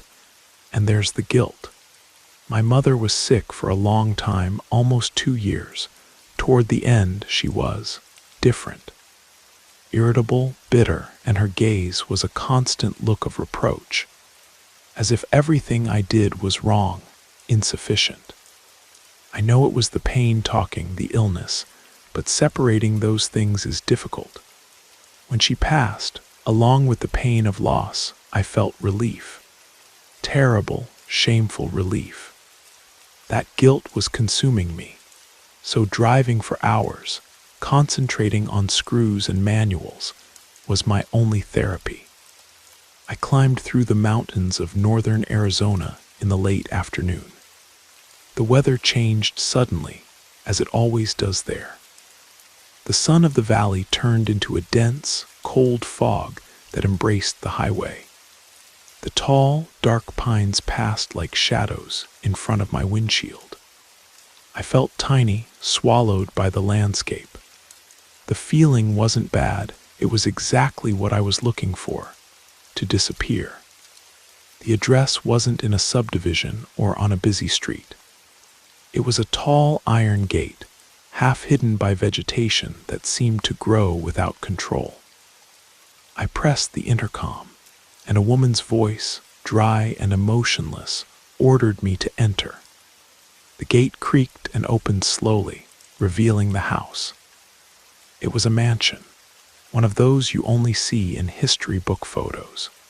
It must have been over 100 years old, 2 stories, tall windows, and light paint that was peeling in several places, revealing the gray underneath. It had an ancient beauty, but melancholy, like an elegant lady forgotten by time. I parked on a cobblestone courtyard, and a woman in her 60s, thin with gray hair pulled back in a tight bun, opened the main door. She was the housekeeper, the same voice from the intercom. She didn't smile, just greeted me with a slight nod. "Good afternoon. The chair is in the box in the study. The master isn't here. You can assemble it at your leisure." I thanked her and followed her inside. From the outside, the house seemed abandoned. Inside was the opposite. The floor was dark wood that creaked with every step. The ceiling was incredibly high, about 12 feet, making everything seem even larger and emptier. The smell was strong, old wood, wax, and humidity, like a church closed too long. A heavy silence dominated the place. The study was on the first floor, to the left of an imposing staircase that led to the second floor. But before reaching it, passing through the vestibule, I saw the statue. It was next to the first step, as if guarding the passage. It was life-sized, maybe marble or some polished stone. A female figure, not the Virgin or any saint I knew. It was a woman in a long, simple dress, hands joined in front. An angel, perhaps, but without wings. What paralyzed me wasn't the statue itself. It was her face. A face of deep sadness and at the same time severity. Eyebrows slightly furrowed, thin lips pressed against each other. An expression of silent disapproval. To my horror, it was the same look my mother had in her final months. The same mixture of pain and reproach I saw every day when I came home from work, when I found her in the armchair, looking at me as if I were the cause of all her suffering. I stood still, my body locked up as if my muscles had turned to stone. The resemblance was absurd, as if the sculptor had used her face as a model. The housekeeper noticed I had stopped. "Any problem?" she asked without a trace of curiosity. "No, nothing," I stammered. "It's just that statue is very realistic." She shrugged as if the figure were just another piece of furniture. "It's from the family, inherited." She showed me to the room where the enormous cardboard box waited with the chair. "I'm going to the market. I'll be back in an hour, maybe 2. Make yourself at home." And she left. I heard the front door close and the click of the key turning. I was alone, or almost. I tried to focus on the work, forcing my body to move. I opened the box, took out pieces, manual, and tools. The logic of assembly, step by step, was my anchor. Base, wheels, gas cylinder, seat, backrest. Screw A into hole be simple. But my eyes kept drifting toward the open door of the study, to the vestibule, to the stone figure that seemed to watch me from the shadows. The silence was such that I could hear my breathing. It was in that silence that the first sound occurred. It came from upstairs, a dry thud, then a scraping drag, wood scratching the floor, thump scrape, and again thump scrape. My heart stopped for a second. I knew that sound intimately. It had echoed in my house for months. It was the exact noise of the aluminum walker my mother used to move around. The thud of supporting her weight, the drag of the rubber tips on the hardwood. I remained motionless, screwdriver in hand, searching for a logical explanation. Old pipes, wind hitting a window, the house settling. But the sound was rhythmic, intentional. It lasted about 10 seconds and then stopped. Cold sweat broke out. I breathed deeply. It's your head, Julian, grief, exhaustion from the trip. I tried to convince myself, repeating it like a mantra. I went back to screwing the chair arm, but my hands were shaking. I avoided looking toward the door.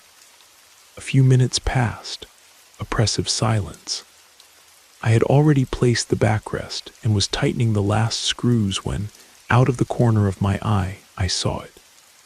From where I was, I could see a section of the second-floor hallway, protected by a dark wooden railing. For a fraction of a second, a shadow passed. It wasn't clear, a blur of movement, but the shape, the silhouette, was of someone hunched over, small, frail. The image that surged, instant and terrible, was of my mother in her final days, dragging herself from the room to the bathroom. I jumped up, knocking a handful of screws to the floor. The sound echoed through the house. I felt my pulse hammering in my neck. I went to the study door and looked at the upstairs hallway. There was nothing, just shadows and silence. Maybe there were more people. Maybe the master had arrived without me hearing, but the front door was locked. The housekeeper had locked me inside. My gaze went down the stairs and settled again on the statue. And that's when true terror took hold. I knew I wasn't crazy. Or if I was, my madness was beginning to reshape the physical world. I was absolutely certain as my own name, that when I arrived, the statue was looking straight ahead, toward the front door. Her head was perfectly aligned. Now it wasn't. The change was subtle. The head had turned about 20 degrees to the left, enough so that instead of looking at the empty vestibule, her stone face with that sad judge's gaze was pointing directly at the study door. Directly at me. It wasn't an optical illusion or a play of shadows. The position had changed. What before was a disturbing resemblance was now directed attention. The statue was watching me. I couldn't move. I stood in the middle of the study, returning her gaze, waiting for her to move again, to blink, to speak. Every muscle tense, the air thick, difficult to breathe. Time stopped. The sound of the key in the lock made me jump. It was like coming out of a trance. The housekeeper had returned. She entered with 2 shopping bags, her face as expressionless as before. She passed by me, still paralyzed in the doorway. "Almost finished?" she asked monotonously. "Almost, yes, almost," I managed to respond with a hoarse voice. She made a brief gesture, but instead of going to the kitchen, she walked to the staircase. She left the bags on the floor next to the statue. Her expression didn't change, though there was weariness in her shoulders, like someone performing a tedious and repetitive task. She approached a small, dark wooden side table, opened a drawer, and took out something that looked like a sash. It was thick black velvet with a dull metal clasp, like an antique belt. Then, with the naturalness of someone making a bed, she passed the sash behind the stone trunk, under the arms, wrapped around, and pulled the ends to the front, adjusting well, securing the figure against the stair wall. The clasp made a dull click when she closed it. While adjusting the sash, she gave 2 light pats on the stone hand. And then, in a whisper almost inaudible, but which the silence of the house allowed me to hear clearly, she said, "There, now calm down." Then she took the bags and headed toward the back, I suppose to the kitchen, disappearing from my sight. I stood staring at the statue, now bound with that velvet band. The housekeeper's gesture, so calm and routine, was more terrifying than any scream or apparition. It wasn't to protect a work of art. It was restraint. She wasn't securing an object, she was pacifying a thing. I don't know where I found the strength, maybe survival instinct, but I returned to the study and worked like an automaton.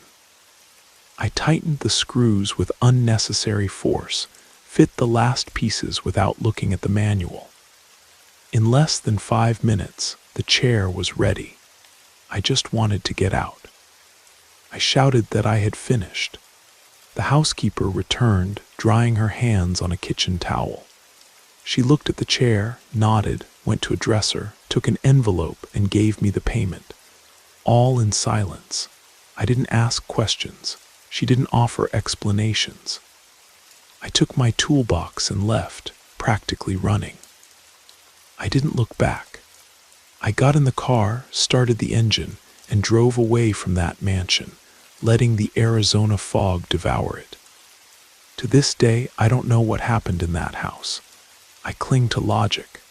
I was in mourning, emotionally exhausted, destroyed. Maybe I projected my mother's face onto the statue. Maybe the sounds were just creaking old wood and the shadow a play of light. Maybe the housekeeper was just an eccentric lady with a strange way of caring for a valuable antique. Maybe. But the gaze of that statue and her whisper, "Now calm down." That experience didn't leave me afraid of ghosts or old houses. It left me afraid of myself, afraid of my own mind. That day erased a boundary inside me. The image of the statue mixed with that of my mother. Now, when I remember her, I no longer see just her face. I also see the cold stone, the judging gaze, and the black velvet band. What's more frightening? Believing your mother came back to haunt you, or discovering that your pain is so great it can make you see things that don't exist. I don't know the answer. I only know that sometimes, in the silence of the night, I still hear the sound of a walker dragging across some empty room in my memory.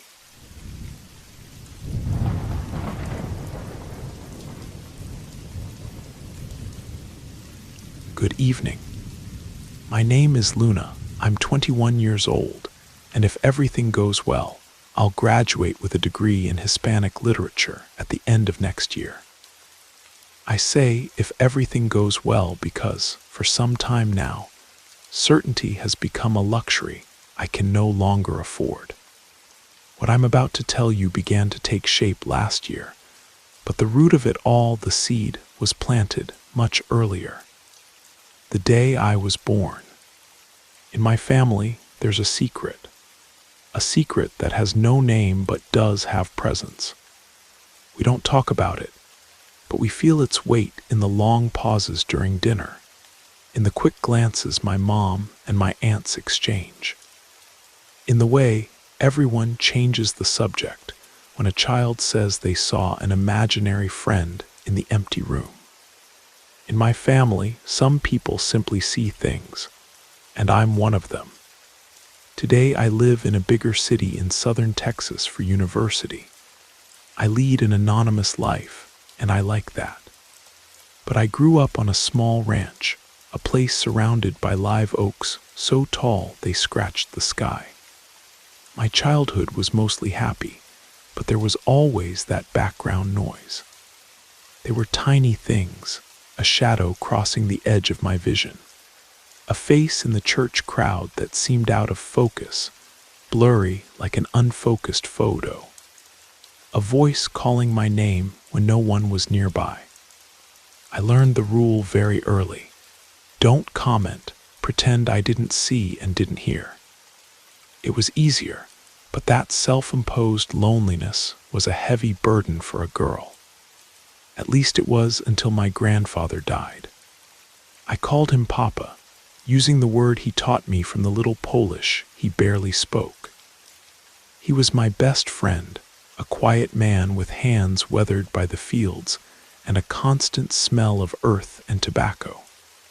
And he was the only one who didn't follow the rule of silence. He also saw. He called the apparitions the lost ones, or simply the things. I remember once, I must have been about 8, when I came running into the house crying because I had seen a very pale man sitting on the broken tractor in the barn. My mom hugged me, said it was the sun, that my imagination was very fertile. But my grandfather lifted me onto his lap on the porch, waited for my mother to move away, and whispered to me, "You don't have to be afraid, little moon. He doesn't want to hurt you. He's just lost, doesn't know where to go. Just don't look at him too much and he'll leave." That moment was everything. He didn't call me crazy, didn't say I was imagining things.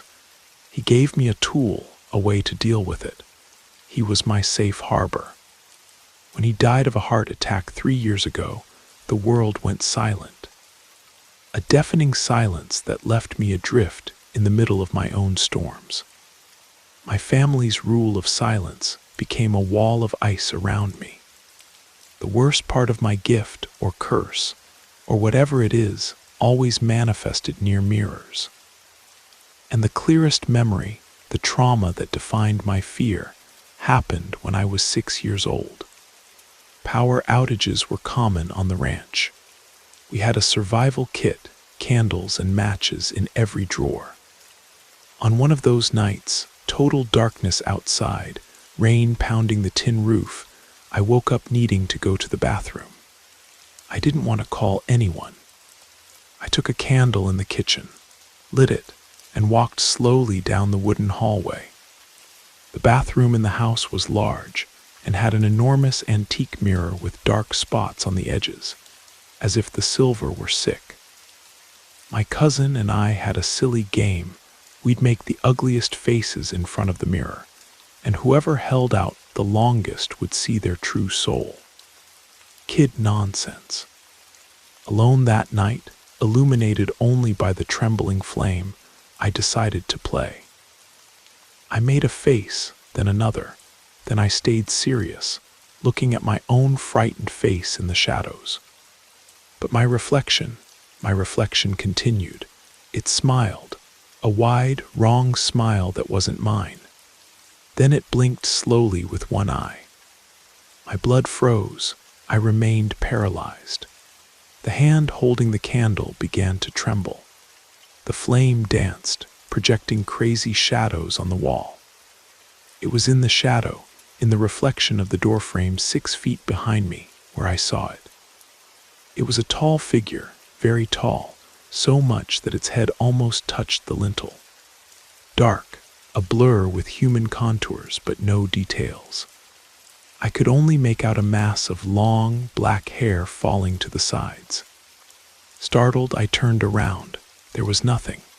The hallway was empty, plunged in darkness. With my heart in my mouth, I looked back at the mirror. The figure in the reflection took a step forward, toward me. I couldn't scream, couldn't move.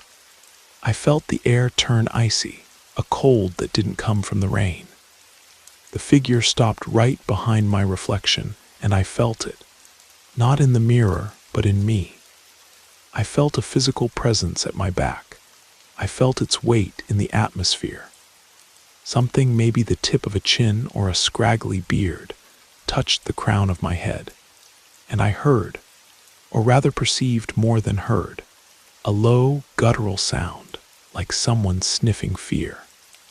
In that instant, the candle went out. A puff and total darkness swallowed me.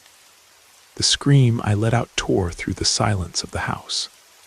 I ran blind, stumbling over furniture, hitting my knee on the corner of the table. My mother found me in the middle of the hallway, hugging my own legs, shaking uncontrollably. I couldn't say what I saw. I knew the rule. I just cried and said I was afraid of the dark. That night they installed a small nightlight in my room, and the subject was never touched again. Years passed. I entered university. Life in the big city diluted the visions a little. They were still there, but it was easier to ignore them. A man getting on the bus without a face, a woman at the supermarket checkout whose hands seemed transparent. I'd look away, focus on something else, and they'd disappear. Papa's advice still worked. But nostalgia, loneliness, those never disappeared. On the contrary, they grew. Last year, things got worse. The background noise became louder. I saw things more frequently and clearly. I started sleeping badly. My grades dropped. The weight of my secret and my grief was crushing me. That's when I met Professor Arthur. He taught an elective I took, Anthropology of Belief. A man in his 50s with gray at his temples and a gaze that seemed to see through you. From the beginning of the semester, I felt his eyes on me during classes. It wasn't intimidating, but attentive, analytical. One day after class, he called me over. "Luna, can I speak with you for a minute?" My stomach dropped. I thought it was about my grades. We went to his office, packed with books from floor to ceiling. He offered me coffee. I declined. He sat down, clasped his hands on the desk, and looked at me with uncomfortable seriousness. "Luna," he said, "in the talk about shamanic rites, when I mentioned the perception of echoes that some cultures report, you were the only one who seemed to recognize the term in a very personal way. I'm going to ask you a question. I hope you won't be offended. It's a delicate matter. Do you see things that others don't see?" The world stopped. No one except my grandfather had asked me so directly. I didn't know how to respond. I just looked at him, mouth agape. He continued, his voice low and calm. "In my family, we have a certain sensitivity. It passes from generation to generation. My grandmother called it having open eyes. Science has other names, some quite ugly, for the same thing. The name doesn't matter. What matters is that it's a dangerous path if walked alone." He paused, choosing his words with surgical precision. "I've observed you during the semester. You have the look, the same one my sister had. The look of someone who's always alert, always sideways, ready to look away. And I see that you're tired." Tears sprouted. I didn't want to cry in front of him, but hearing myself recognized was an immense relief. "What I want to tell you is, be careful," he added, leaning forward slightly. "Very strong emotional states like anger, passion, and especially grief are like a beacon. They make you shine in the darkness, and that attracts attention. Not just from the lost ones, the confused, dry ones you see daily. It attracts worse things, predatory things." Finally, I could speak. My grandfather, he also saw. He was the only one I talked to, but he died. "I'm very sorry," Arthur said with genuine compassion. "That's why I'm warning you. Longing, the desire to see someone who's gone, is the most powerful beacon. It's dangerous. There are ways to control it, anchoring techniques, focus methods, ways to, let's say, turn down the volume. If one day you want to talk, learn to protect yourself. My door is open." I thanked him, but inside I rejected the offer instantly. Turned down the volume. That connection was all I had left of my grandfather. The possibility, however remote, of seeing him again was the only thing that allowed me to bear the burden. Thinking that the professor wanted to take that away from me seemed like betrayal. I left his office convinced he was wrong. My grief wasn't a beacon for monsters. It was a link. One with the only person who understood me. That certainty led me to disaster. A few weeks later was the anniversary of Papa's death. The nostalgia was unbearable. I spent the day looking at old photos. At night, in my small, silent apartment, the loneliness became so dense I could almost taste it. I made a decision. I was no longer going to wait. I was going to try. I was going to call him. It wasn't a horror movie ritual. It was something intimate. I turned off all the lights, leaving only a candle lit on the coffee table. I sat on the floor and took the only object of his I kept, a small knife with a worn wooden handle. I held it with both hands, closed my eyes, and concentrated. I called him with my thoughts. I called him with all the force of my pain, my longing. I visualized his face, his smile, the smell of earth. I begged, "Papa, please. I just need to see you one more time, just once." At first, nothing. Silence and the dancing flame. My heart sank. I opened my eyes, feeling like an idiot. Then the air in the room changed. It became heavy, cold, and a smell, the unmistakable smell of tobacco and wet earth, filled the atmosphere. My heart raced. I looked at the darkest corner. There he was. It was him. The same faded plaid shirt, the jeans, the thick hands, his face, but something terribly wrong. He didn't look at peace. His eyes, which I remembered as kind, were wide with terror. His mouth opened and closed without sound, like a video call without audio. The image trembled like a defective projection. He raised a trembling hand and pointed. Not at me, at a point behind me. His face contorted in a grimace of pure terror. My body refused to turn. I didn't want to see what was behind me, but I felt it.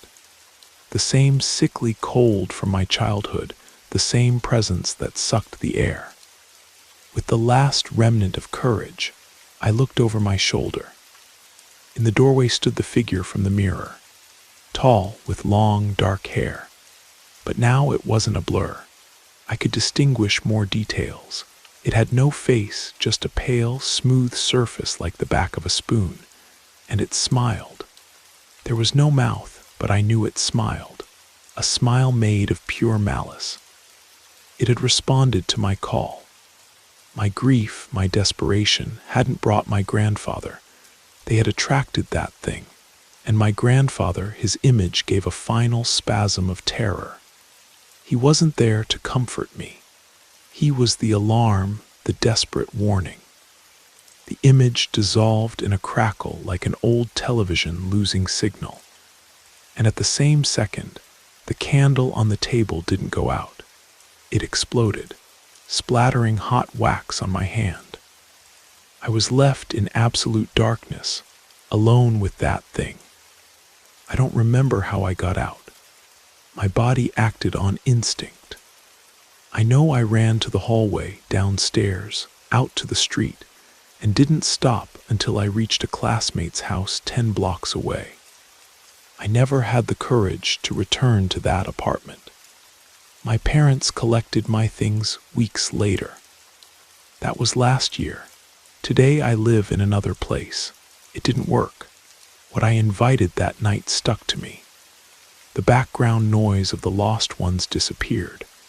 Now there's only a focused silence, a unique presence I feel all the time. In the dark corners of my room, in the reflection of shop windows when walking, in the back seat of cars. Professor Arthur was right. My grief was a beacon, and something hungry, very ancient and patient, responded to it. My hope of seeing my grandfather became the weapon that thing used against me. I still keep the professor's card with his number in my wallet. Every day I look at it. The desire to call, to ask for help, to learn to turn down the volume is enormous, but fear is greater. What if it's too late? What if trying to close the door ends up locking me inside with it?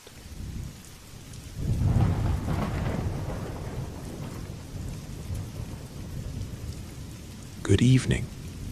My name is Ethan. I'm 25 now. But what I'm about to tell you happened a couple of years ago, during a time when my life felt like a pressure cooker, with the valves screaming nonstop. It was a routine that was grinding me down little by little. And it was that same routine that led me to a shortcut, a path that, looking back, I wish I had never discovered. Back then, life was a daily marathon with no finish line. I lived with my dad in a 2-story house in the last suburb of the Portland metro area, those that are almost turning back into countryside. He had been diagnosed with a degenerative disease that was consuming him slowly. Each day took a piece of him, memory, strength, the clarity in his gaze. Everything slipped away like sand through fingers. My routine started at 4:30 in the morning. I helped him get up, bathe, dress. The smell of medicine and illness seemed impregnated in the walls. I gave him breakfast, left everything in order, and left to catch the first bus at 6. I worked at the warehouse of a huge department store in another suburb, almost 2 hours away. It was physical, repetitive work that barely paid the bills and nothing more. At the end of the day, I made the reverse journey. 2 hours back, crushed in public transport, my body aching and my mind anticipating what awaited me at home. My dad had his moments of lucidity. They were rare, like lightning in a cloudless night, and they almost hurt more than his constant confusion. In those instants, he returned to being himself, and he saw the weak body, the failing mind. One night, while I helped him with soup, he grabbed my hand with what little strength he had left. "Son, you're killing yourself. You come home very late. That route you take isn't safe." I smiled, told him not to worry, that everything was fine. But his warning, born of love and fear, kept resonating inside me. Little did he or I imagine that the real danger didn't carry a gun or knife. The only thing that kept me sane was the gym, a new, modern place they had opened in a small shopping center near my bus terminal. I know it sounds crazy with a routine like that. Who thinks about working out? But it was my only refuge. For an hour and a half, 3 times a week, I could turn off my brain. The only weight was iron discs, the only pain that of muscles, clean pain that I chose to feel. It was the only moment of the day when I had some control. I left the gym around 11 at night. The last bus on the route dropped me off in the neighborhood about 40 minutes later, and then came the decision. To get home, there were 2 options. Go around the block, a lit, paved path that took 25 minutes on foot, or cut through a huge vacant lot that separated the bus stop from my street. The shortcut took 5 minutes. 20 minutes doesn't seem like much, right?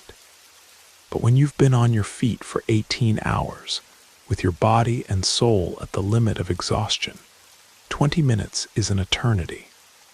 I knew it was dangerous. Everyone knew. But most nights, exhaustion beat fear. I just wanted my bed, so I dove into the darkness of the lot. It was a place forgotten by God and the city, a huge wasteland with a dirt path that snaked through the middle. The weeds were tall and dry. In some sections, they reached my waist. The ground was uneven, full of rubble and trash that people threw there. The air smelled of dust, rotting grass, and loneliness. I walked fast, with my backpack pressed against my chest and my ears alert to any sound. It was a Tuesday when I saw him for the first time. I was already halfway through the lot when I noticed, about 150 feet away, a small point of weak light. I tensed up, stopped walking. It was a man, an older man, it seemed. He was still absolutely motionless, holding one of those keychain flashlights. The bluish light pointed at the ground right in front of his feet. He didn't move, didn't look to the sides. He was just there, like a statue. My first instinct was to think he was an addict hiding to get high. I diverted my path, tracing a wide arc to pass far from him, and continued with my heart somewhat accelerated. 2 days later, Thursday, I saw him again. Same time, same lot, but he was in another spot, more to the left. He wore exactly the same clothes, dark pants and a light coat, even in those sweltering Portland nights. Same posture, motionless. Same flashlight pointing at the ground.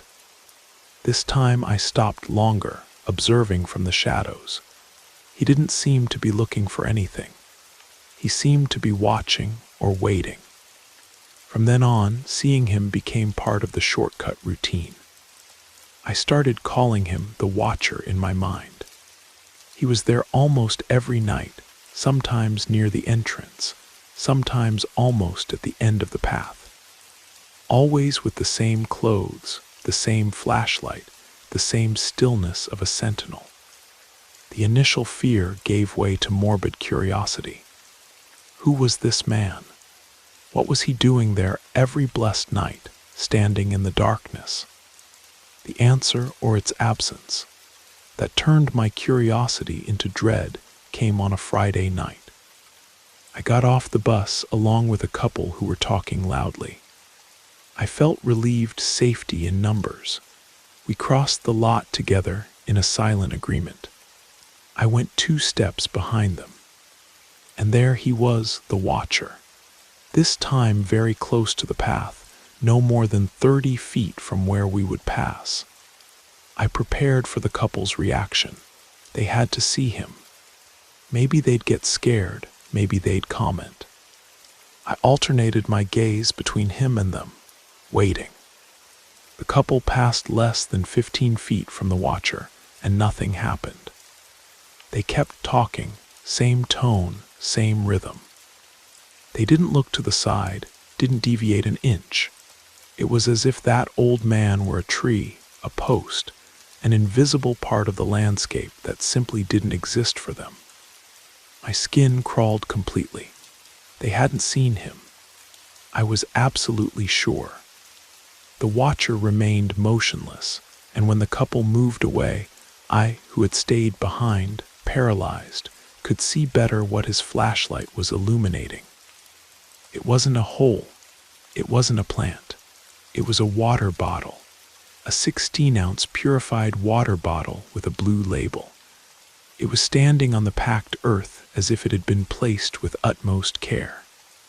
The absurdity of it hit me like a punch to the stomach.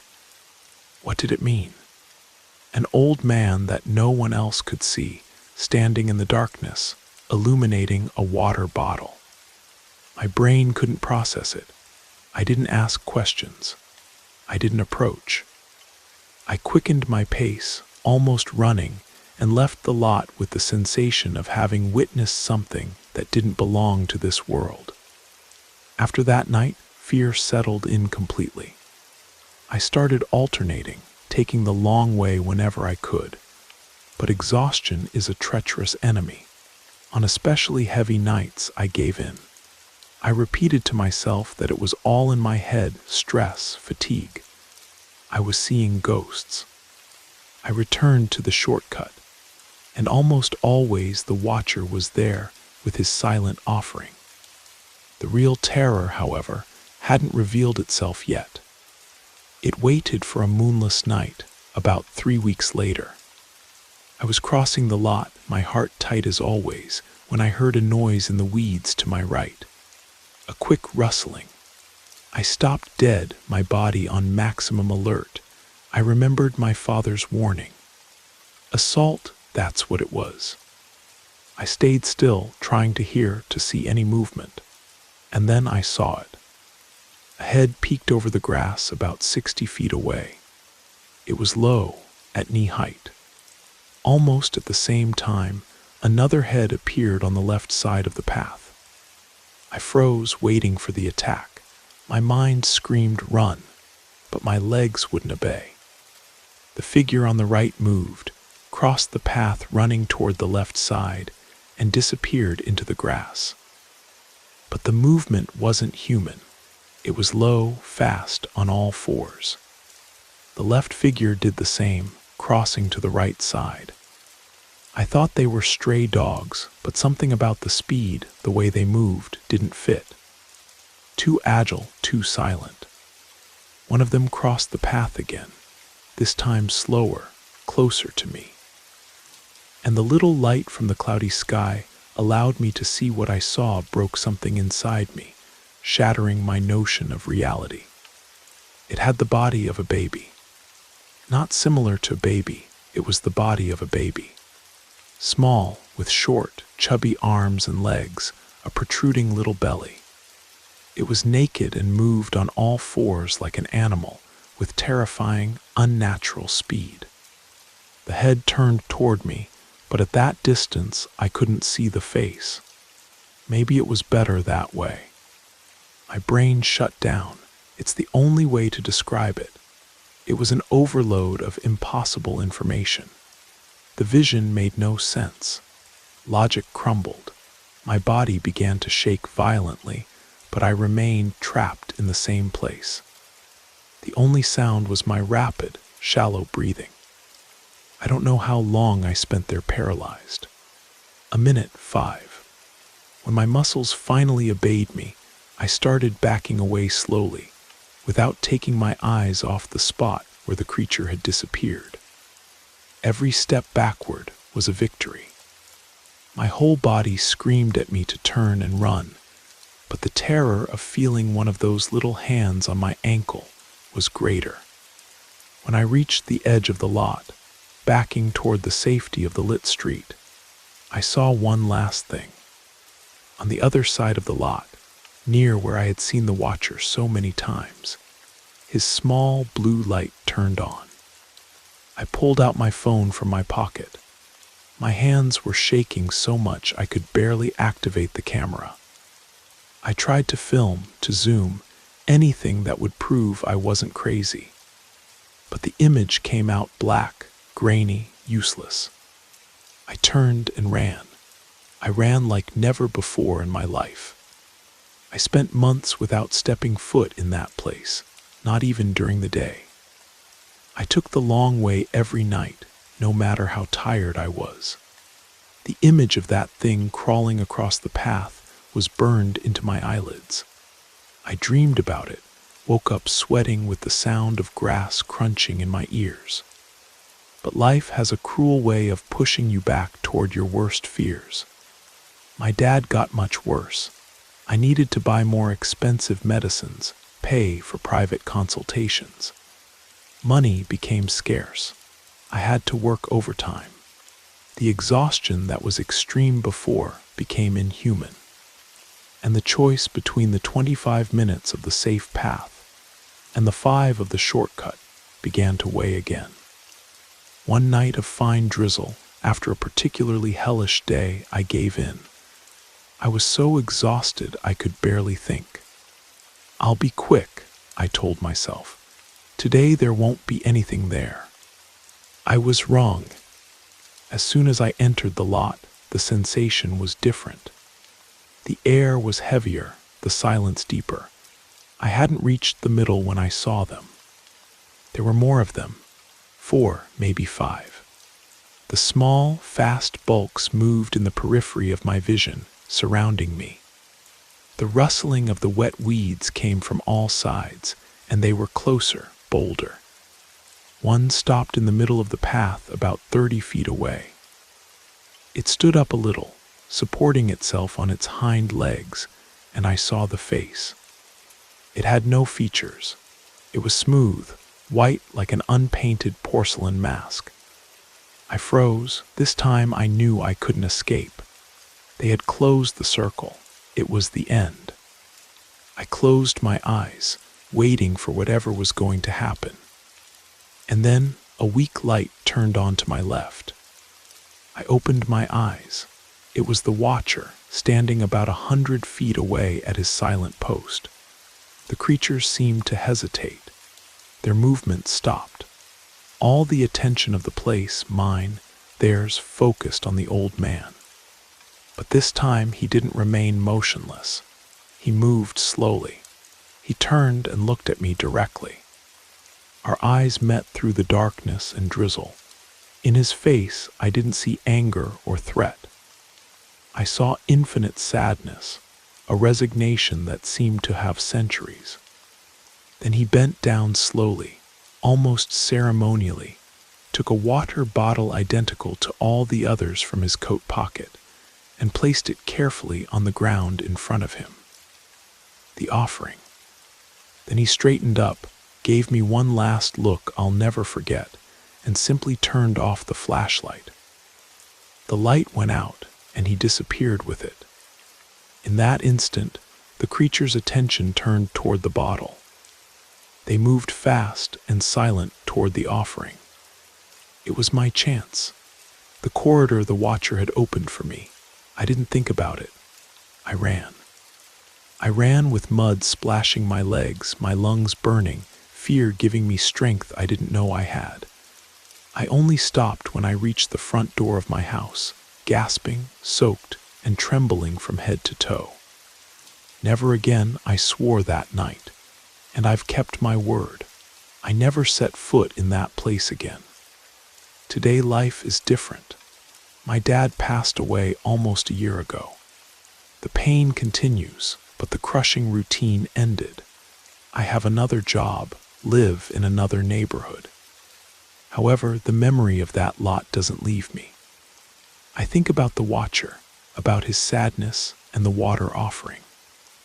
I remember stories my grandmother used to tell about children who died unbaptized, the little angels, souls that wander trapped on earth with a thirst that can never be quenched. Could that be it? A father or grandfather condemned to eternal penance, that of trying to give drink to his lost children. I'll never have the answer. But sometimes, when I would wake up in the early morning to bring a glass of water to my dad, whose hand trembled so much he could barely hold it, I felt another kind of fear. A fear that mixed the horror of that lot with the silent tragedy occurring inside my own house. And I understood that there are many forms of thirst, and some, no matter how much water you offer, will never be quenched.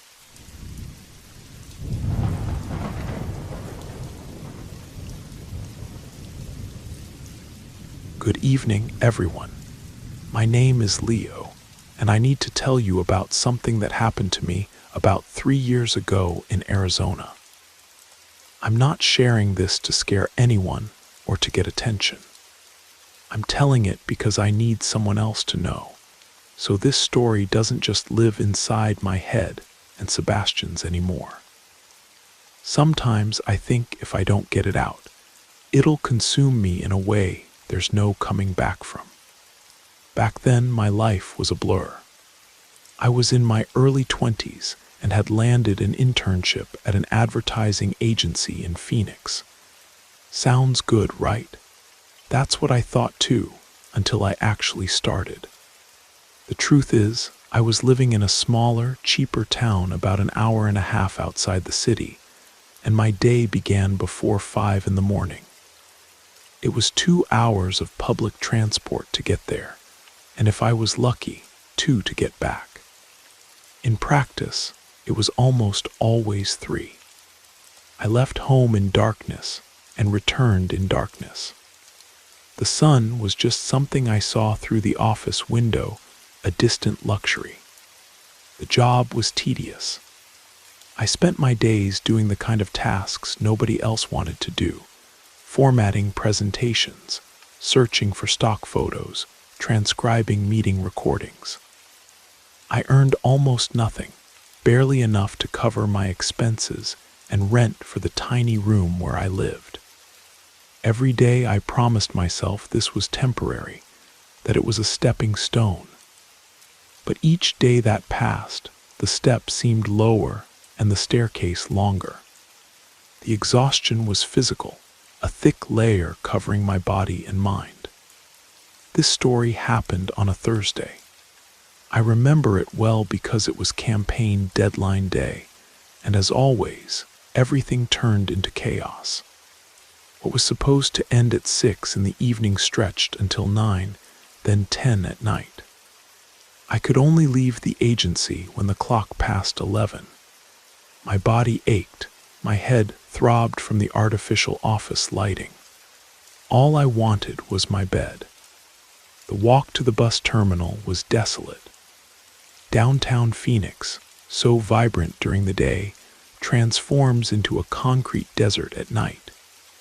Just the sound of my own footsteps and the distant hum of some car. I reached the terminal, and the scene was the usual. A handful of people scattered across metal benches, each in their own world of exhaustion. The smell of reheated coffee and cheap cleaning products floated in the air. I bought my ticket at the window. The last bus on my route left at 11:40. I looked at the board and saw the notice blinking, Platform 7. I went over there and leaned against a column, waiting. The bus arrived a few minutes later, loud and imposing. It was one of those older models that seemed to sigh with exhaustion at every stop. I handed my ticket to the driver. He was a man I'd seen a few times before, but had never really noticed. He must have been about 50, maybe older. His face was lined with wrinkles, a permanently stern expression, and eyes that seemed to look right through people. He barely glanced at me, just tore the ticket with a mechanical gesture. A radio with static was playing an old country song, one of those really heartbreaking ones. I got on and the bus was almost empty. 6 or 7 people at most, scattered throughout the seats. The air conditioning was running full blast, as always, releasing an icy stream that made me huddle deeper into my hoodie. I chose a window seat about halfway down the aisle. I threw my backpack on the seat next to me, rested my head against the cold glass, and closed my eyes even before the bus started moving. The journey began. The rumble of the vehicle on the poorly paved avenue, the stops, the sound of people getting on and off. All of it lulled me into a state of semi-consciousness. I wasn't sleeping, but I wasn't fully awake either. It was a limbo of exhaustion. Little by little, the bus emptied out.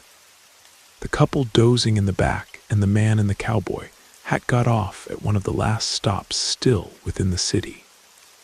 Each stop was a sigh of relief for someone arriving home and a pang of anxiety for me, who still had a long way to go.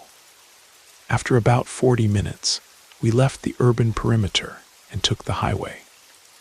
That's when I really woke up. The landscape of buildings and lights gave way to an almost total darkness, broken only by the beam of light from the headlights cutting through the night.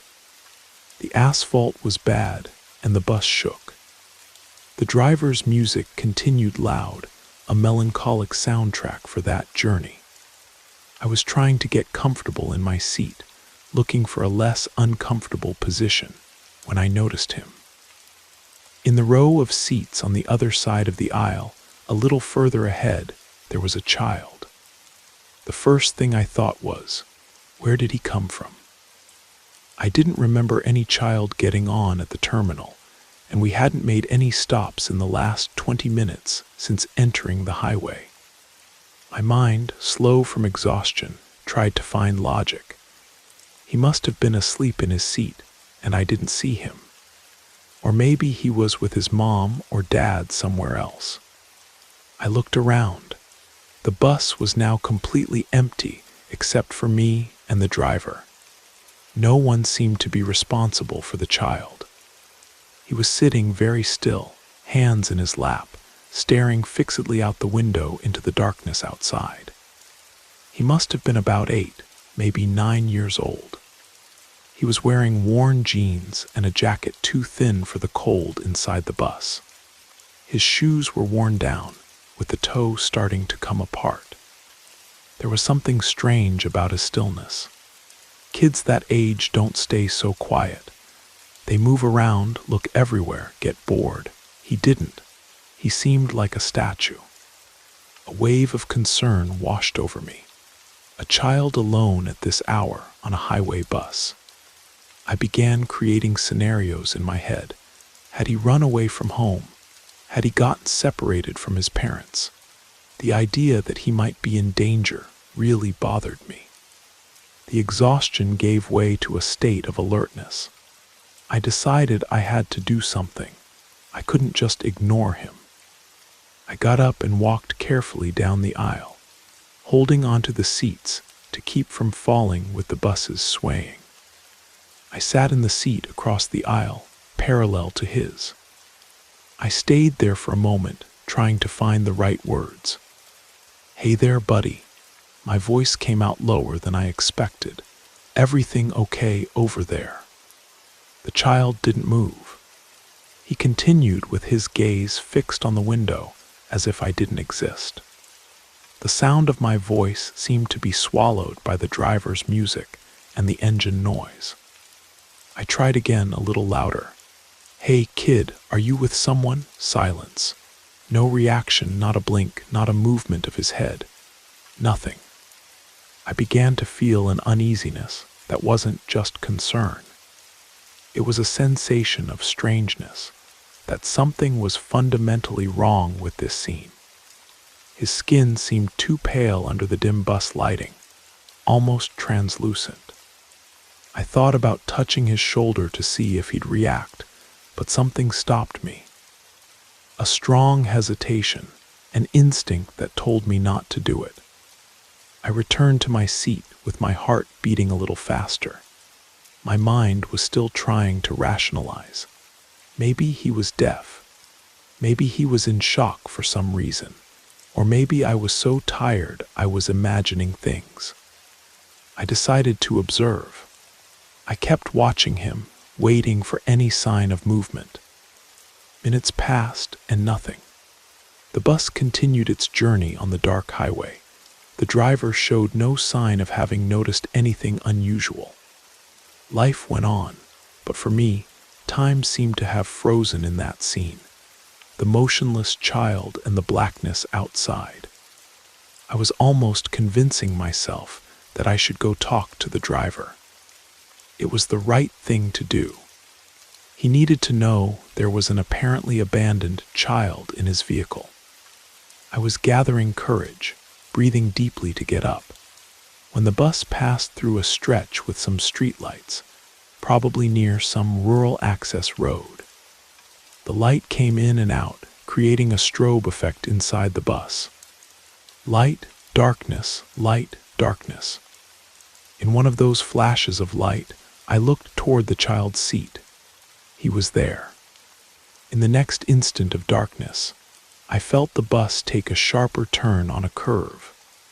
When the light from the next post came in, I looked again. The seat was empty. It's not that he had gotten up and left. The space where he had been sitting a second before was simply unoccupied. The old backpack, the thin jacket, the pale child, everything had disappeared. I blinked several times, thinking my eyes were deceiving me. I looked at the floor at the other seats. Nothing. He had vanished into thin air. A chill different from anything I had felt took hold of me. It wasn't cold, it was an absence of warmth. My stomach turned. The air seemed to become denser, harder to breathe.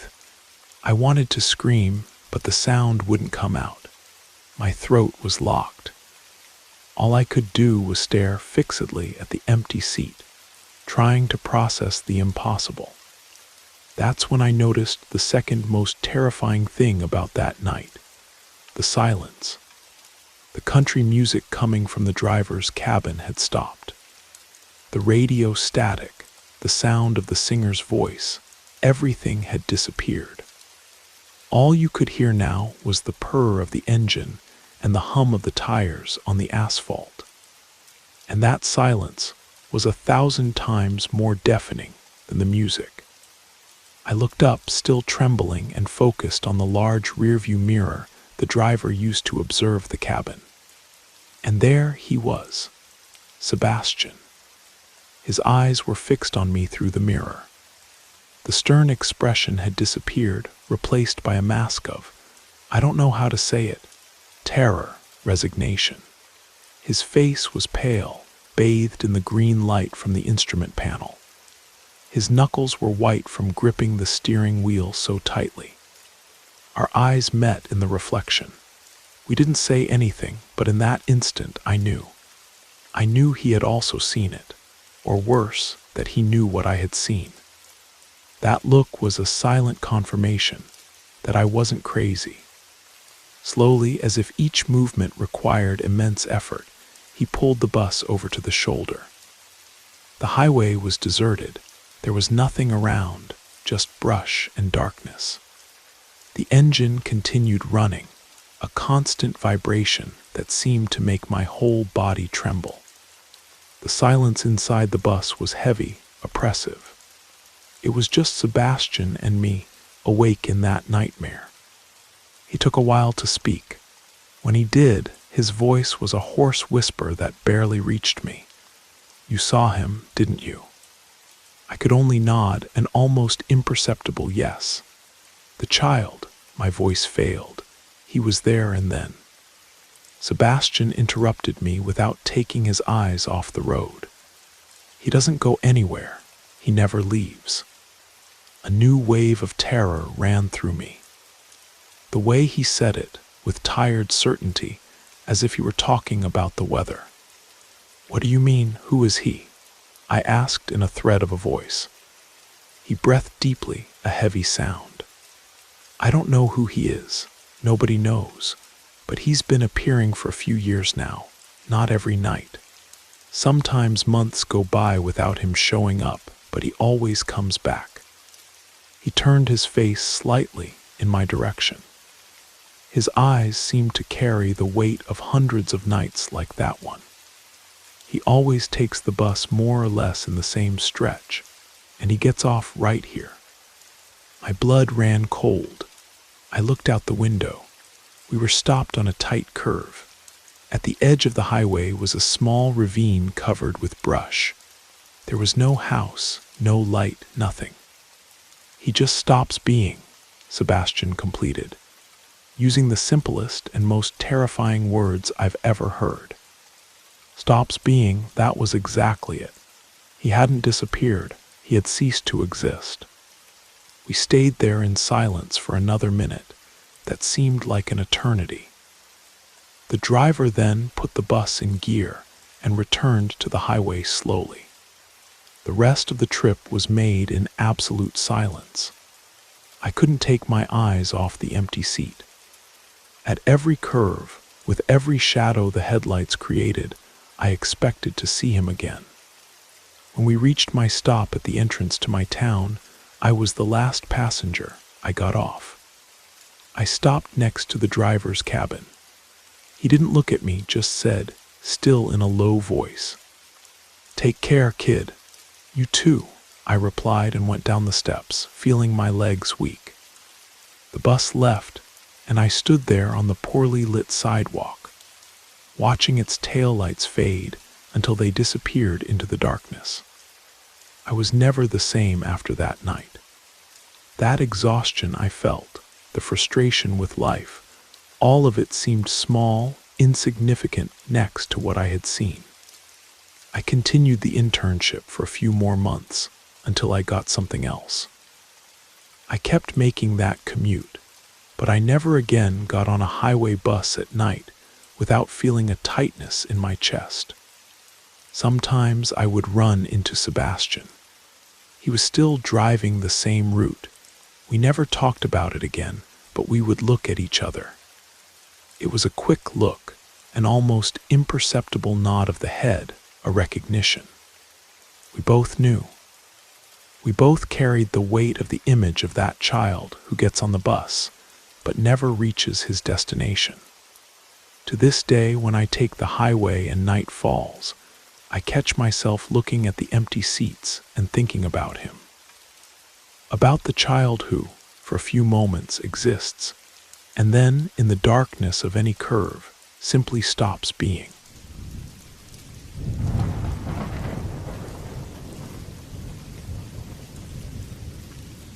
There are memories you try to bury, but they're like bad seeds. They always find a way to sprout again. Mine smells like lard, reheated coffee, and wet earth. And it has a sound that to this day, when the wind blows just right, makes me stop whatever I'm doing and wait with my heart in my throat to see if it comes again.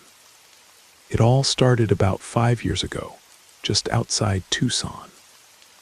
I had just turned 19, fresh out of high school, with no plan for the future beyond getting a job, any job.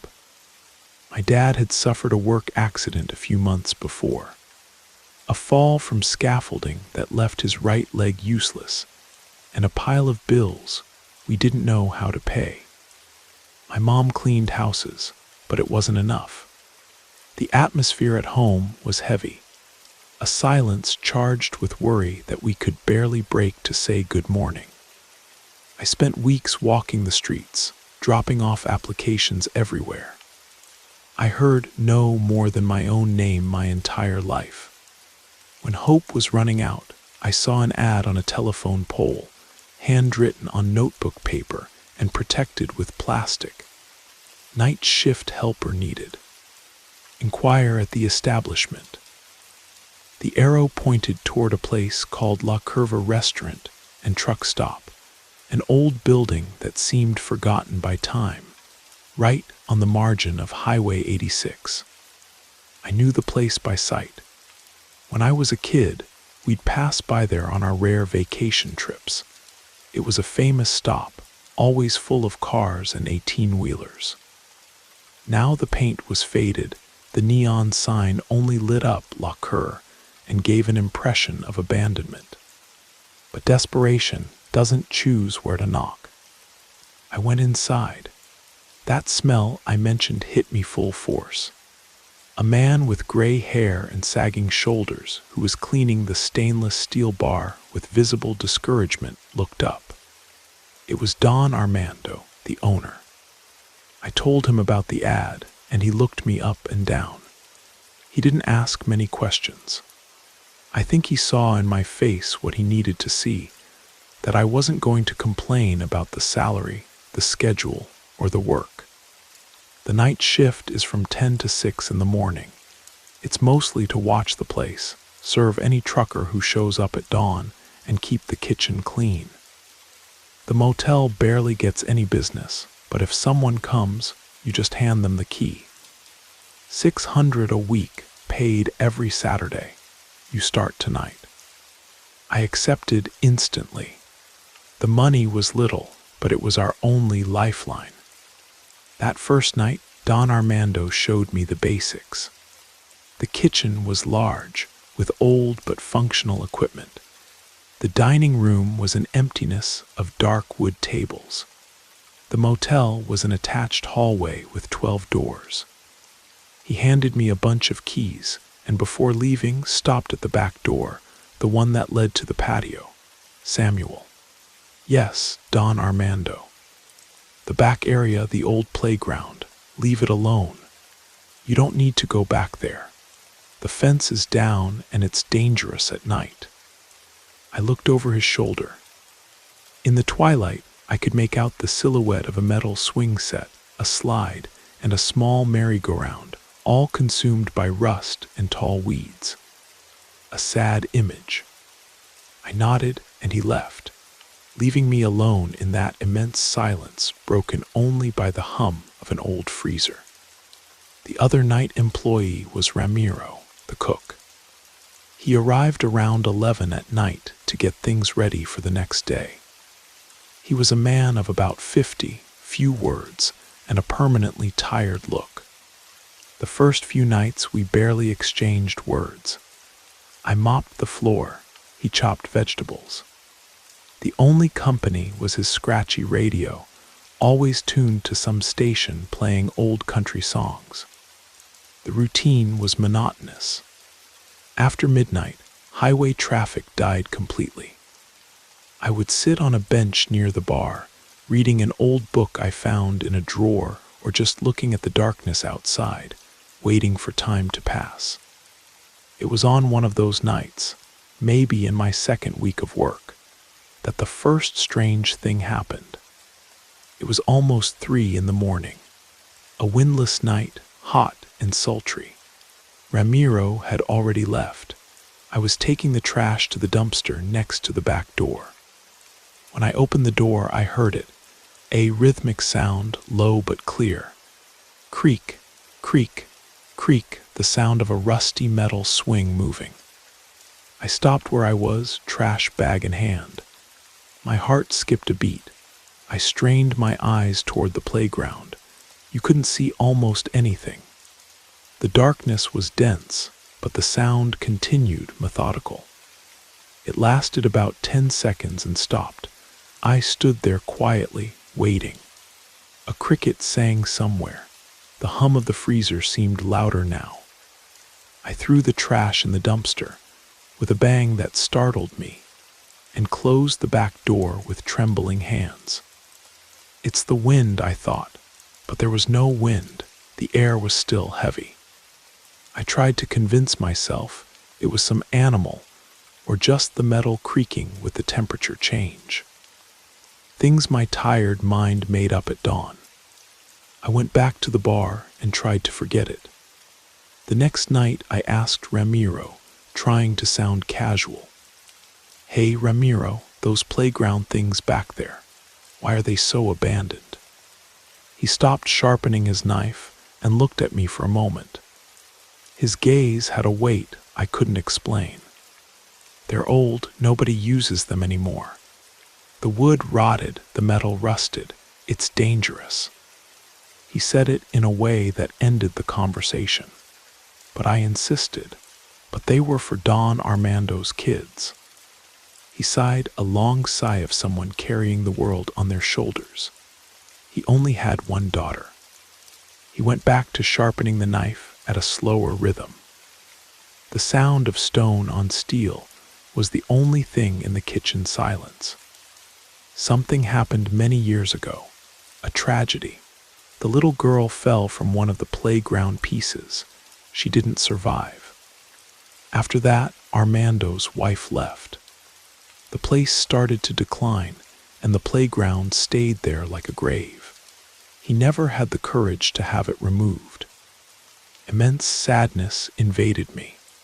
I looked out the window toward the patio. Now, the silhouette of the playground seemed even more somber, loaded with the weight of that story. Ramiro said nothing more, and I didn't ask either. The weeks passed. The need at home was a whip on my back, pushing me to that restaurant every night. I avoided going to the back, did my work, and counted the hours until sunrise. The swing sound didn't return, and I started to think that maybe I had really imagined it, until one rainy night. It wasn't a storm, just that fine, persistent rain that turns the world gray and melancholic. Not a single customer showed up. Ramiro and I were in the kitchen. The only sound was the rain on the tin roof and his radio playing softly. Around 2 in the morning, he turned off the stove, dried his hands on his apron, and said he was leaving. "Go with God, kid. Same to you, Ramiro." When he left, the silence that remained felt different, denser. The rain outside seemed to have drowned out all other sounds in the world. I went to the kitchen window that faced the patio. The rain was creating small puddles that reflected the only light from an exterior bulb. And then I heard it again. It wasn't the swing. It was lower, almost a whisper in the middle of the rain sound. A simple, childlike melody, as if someone were humming a lullaby without words. Just a la, la, la. I froze. It wasn't the radio, it wasn't Ramiro, it wasn't anything. The melody came from outside, from behind, from the playground. My first instinct was to run. Leave everything there and never look back. But the image of my dad in bed, my mom's worried look, I couldn't. I needed that money. I breathed deeply, trying to control the trembling in my hands. I told myself it was the sound of wind hitting some loose sheet metal, that the rain created a strange echo. I clung to any logical explanation my brain could invent.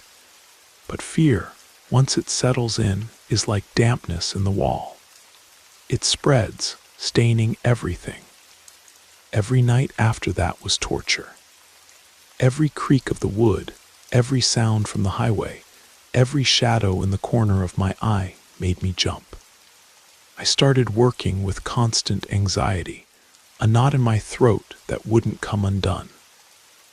I slept poorly, had nightmares with empty playgrounds, and a melody I couldn't get out of my head. The breaking point came one November night. A real storm was forming on the horizon. The sky flickered with silent, distant lightning. The air was electric. A trucker stopped for dinner. A big, talkative man who complained about life, diesel prices, and the loneliness of the road. His presence there calmed me a bit. He stayed until almost 4 in the morning. When he left, the storm was on top of us. Wind lashed the restaurant. Rain hit the windows hard. The lights flickered twice, leaving me in darkness for a few seconds of pure panic. I was in the kitchen washing the last dishes when lightning illuminated the outside world with a white, blinding flash. My entire body paralyzed for a second. A single second in which the back patio was as clear as day. I saw it through the kitchen window. I saw it perfectly. The small metal merry-go-round with its faded, rusted horses was spinning slowly, soundlessly. Spinning against the wind, against logic, against everything. It wasn't an impression. It wasn't a trick of the light. In the lightning flash, the image was burned into my retina. The merry-go-round moving alone in the middle of the storm. Thunder exploded right after, shaking the walls, and the lights flickered and went out completely, throwing me into total darkness. I screamed, not a loud scream, but a muffled sound, a gasp of pure terror. I felt along the wall until I found the door and ran toward the dining room, stumbling over a chair. I stayed there, crouched behind the bar, trembling from head to toe, waiting for the lights to come back, waiting for sunrise, waiting for anything to get me out of that nightmare. The lights didn't come back. I spent the next 2 hours in darkness, listening to the storm and the sound of my own heart beating out of control. When the first rays of gray light painted the sky, I got up, took my things, and waited for Don Armando to arrive. He found me sitting on the entrance steps, pale. He looked at me, then looked at the restaurant still in darkness, and seemed to understand everything without me saying a word. The power went out. "Bad night," he said in a low voice. I couldn't answer. I just stared at him. He sighed, the same tired sigh as Ramiro. It was the sigh of someone who had seen that look of terror before. "You saw something, didn't you?" he said. I nodded. Words wouldn't come out. The merry-go-round, I managed to whisper. It was spinning. Don Armando showed no surprise, just a deep sadness that wrinkled his face even more. He sat next to me on the steps, looking at the wet highway. We stayed in silence for a good while, just listening to the birds beginning to sing. "My daughter Sophia loved that merry-go-round," he finally said, his voice breaking. "She said when it spun, she felt like she was flying. Her favorite thing in the world was that toy." He took a handkerchief from his pocket and dried his eyes. "Since she left, there are things you can't explain. At first I thought I was going crazy. I heard her laughter in the wind. I saw the swing move. Once, I swear to God, the playground lights turned on by themselves in the middle of the night. Over time, you get used to it, or you pretend you get used to it." He stood up, his body heavy with years and pain. He looked at me with a compassion that broke me inside. "I understand if you don't want to come back, Samuel. Many don't come back." I thought about my house, my mom, my dad, the pile of bills, the almost empty refrigerator. That money, however little it was our only chance. Fear was immense, paralyzing, but fear of real life, of misery, was greater. Don Armando seemed to read my thoughts. He put his hand on my shoulder. It was a rough hand of someone who had worked their whole life. There are nights when the wind seems like it wants to tell stories. You just have to learn not to listen.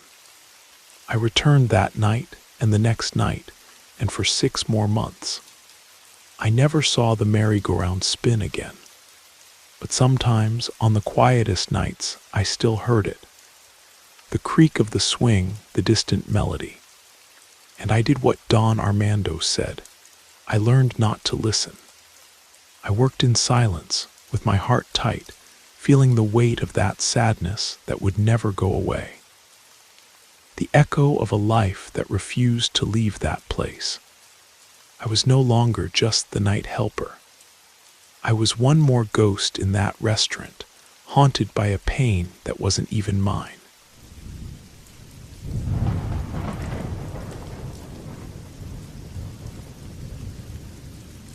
Good evening. My name is Santiago. I think I've never told anyone this story completely. At least, you go around telling things in pieces, right? You drop a fragment here, another there, but we keep the whole story, its weight, to ourselves. I suppose it's out of fear that they won't believe us, or worse, that they will. My younger brother Vincent left us in January. It wasn't an accident.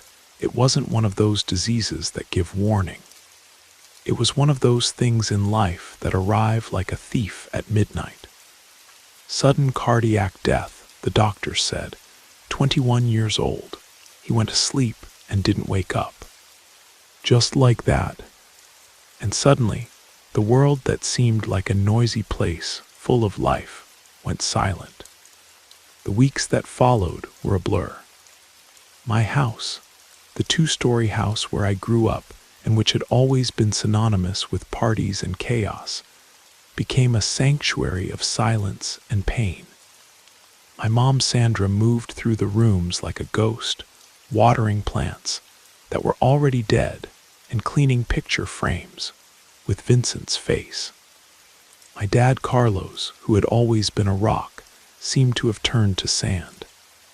He tried to be strong, which in practice meant looking at me every 5 minutes with an expression of "Are you okay?"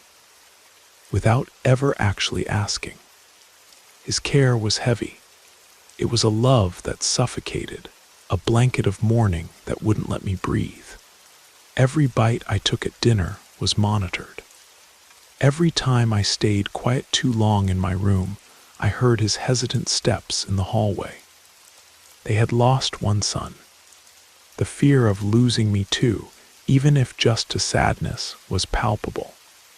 I loved my parents, but I needed to escape.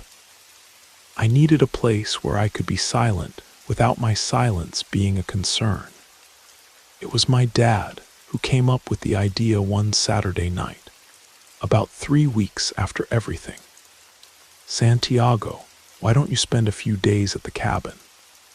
I stopped stirring the rice on my plate. The cabin. It had been almost a year since we'd been there. It was our place, a piece of land a couple hours from Denver, with a main house, a fruit orchard, and a stream at the back. A place that in my head still smelled like summer vacations and my grandmother's cornbread. And it smelled like Vincent. "I don't know, I don't think it's a good idea." "Think about it," he insisted with that gentle voice of someone trying to fix something that has no repair. A little fresh air, real silence, without the phone ringing, without people coming to give condolences. It would do you good. My mom nodded, her eyes bright. In their minds, it was the perfect recipe: nature, isolation, therapeutic. For me, the idea of going to the scene of my best memories with Vincent seemed like a form of torture. The main house, the room we shared, the swing in the mango tree he broke when he was 12. Everything there was him. But then another image came to me. The caretaker's cottage, a small 2-room building at the back of the property, near the gate. The old caretaker, Don Anselmo, had left years ago, and the house had been empty since then. It was rustic, almost abandoned, but still standing. Far from the main house, far from the most obvious memories. It sounded like the perfect exile. "Okay," I said, more to myself than to them. "I'll go, but I'm staying in the caretaker's cottage." My dad frowned.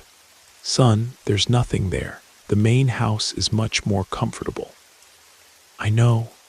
That's exactly why I want a simple place, without many things to think about." The discussion ended there. I think they felt so relieved by my decision to go that they didn't question the details. The next day, a gray Sunday, I threw a backpack with some clothes, 2 books, and my laptop into the back seat of the car. I took the gate key and the cottage key that hung from a nail in the service patio and left before lunch. I didn't look back, but I felt my parents' eyes following me through the window until I turned the corner. The trip was a blur of asphalt and repetitive thoughts, the same scenes, the same questions without answers. With each mile, however, I felt a knot in my chest loosen a little. The city air, heavy and full of ghosts, was being left behind. After an hour and a half on the highway, I took the exit to the secondary road. Another 40 minutes of patched asphalt, until reaching the dirt road that led to our cabin. The car swayed, dust rose, and for the first time in weeks, I felt something that wasn't sadness. It was a kind of empty relief. The wooden gate creaked as always. I pushed it open, drove the car in, and closed it again. The metallic sound of the chain hitting the padlock was the sound of my official solitude. The weeds were tall, the orchard looked wild. Nature doesn't wait for anyone's mourning. I drove slowly down the dirt path. I passed by the main house, large and silent, with closed windows like eyes that didn't want to see, and stopped in front of the caretaker's cottage. It was exactly as I remembered it, just more beaten by time. The white paint on the wall was peeling, revealing the gray cement underneath. A stubborn vine climbed up one of the sides. The solid wood door opened with a long, dragging protest. The smell inside was a mixture of dust, old wood, and humidity. the famous stale smell. It had a small living room that connected to a kitchen, a tiny bathroom, and one bedroom. The furniture was sparse and simple. A wooden table with 2 chairs, a rusty stove, and in the bedroom, a single bed with an old mattress and a low dresser. Perfect. I spent the first hour doing basic cleaning. I opened all the windows, let the air circulate, swept the floor, removed cobwebs from the corners, and wiped down the dresser and table with a damp cloth. The physical effort did me good. It was a simple task with a beginning, middle, and end, the opposite of my life. When the sun began to set, painting the sky orange and purple behind the trees, I felt tired. I took a cold, quick shower in the shower that, to my surprise, still worked. The water came out with little pressure, almost a drip, but it served its purpose. I ate a sandwich I had brought and threw myself on the bed. The silence was absolute, not the oppressive silence of my house in the city, but a living silence, full of cricket sounds and the whisper of wind in the leaves. It felt good, but it was also big, too vast. You spend your whole life trying to escape noise, and when you achieve it, you realize the loudest noise comes from inside your own head. It was while rummaging through the dresser drawer, looking for a lighter or candle, that I found it. It was a baby monitor, a very old model, white plastic already yellowed by time. The parent unit, the receiver, had a crooked antenna. The baby unit, the transmitter, was a small square with holes for the microphone. I remembered it instantly. My parents bought it when Vincent was born. I must have been about 6 or 7 years old. We used it for a short time, I think. Then it probably got forgotten in some box and somehow ended up here during some move. I stood there looking at that object, a fossil from my childhood, a relic from a time when my parents' biggest worry was hearing if their baby had woken up crying. I don't know why I did it. It was a silly impulse, maybe an attempt to fill the silence with anything other than my thoughts. I took both devices. Their power cords were still coiled around them. I plugged the transmitter into an outlet near the living room table and the receiver into the outlet next to my bed in the bedroom. As soon as I turned it on, the receiver emitted a low, constant static, a white noise, a shhhhh that filled the room. It was a neutral sound, almost comforting. It was better than total silence. I left the volume at minimum and tried to read one of the books I brought, but my eyes passed over the words without absorbing anything. Soon, exhaustion overcame me and I fell asleep. I woke up a couple times during the night. In one of them, the full moon lit up the room with pale light, drawing the outline of the window on the polished cement floor. The static from the monitor continued, monotonous and faithful. I felt strangely safe. I went back to sleep. The next day was peaceful. I walked around the cabin, went to the stream, sat on the bank, and just watched the water flow. I didn't think about anything specific, just let time pass. The sun warmed my skin. The wind dried some tears I didn't even notice had fallen. At lunchtime, I cooked instant soup on the little stove. In the evening, the same routine: bath, sandwich, and bed. The static from the baby monitor was already part of the environment. It was on the second night that things started to change. I was almost asleep, in that state between consciousness and sleep, when the static seemed to fail for a second. It was a minimal interruption, as if the sound had been muffled. I opened my eyes. The room was dark. The sound returned to normal. I must have imagined it. I turned over and tried to sleep, but then it happened again. This time, along with the failure came a sound, a creak, and then a low murmur, almost inaudible.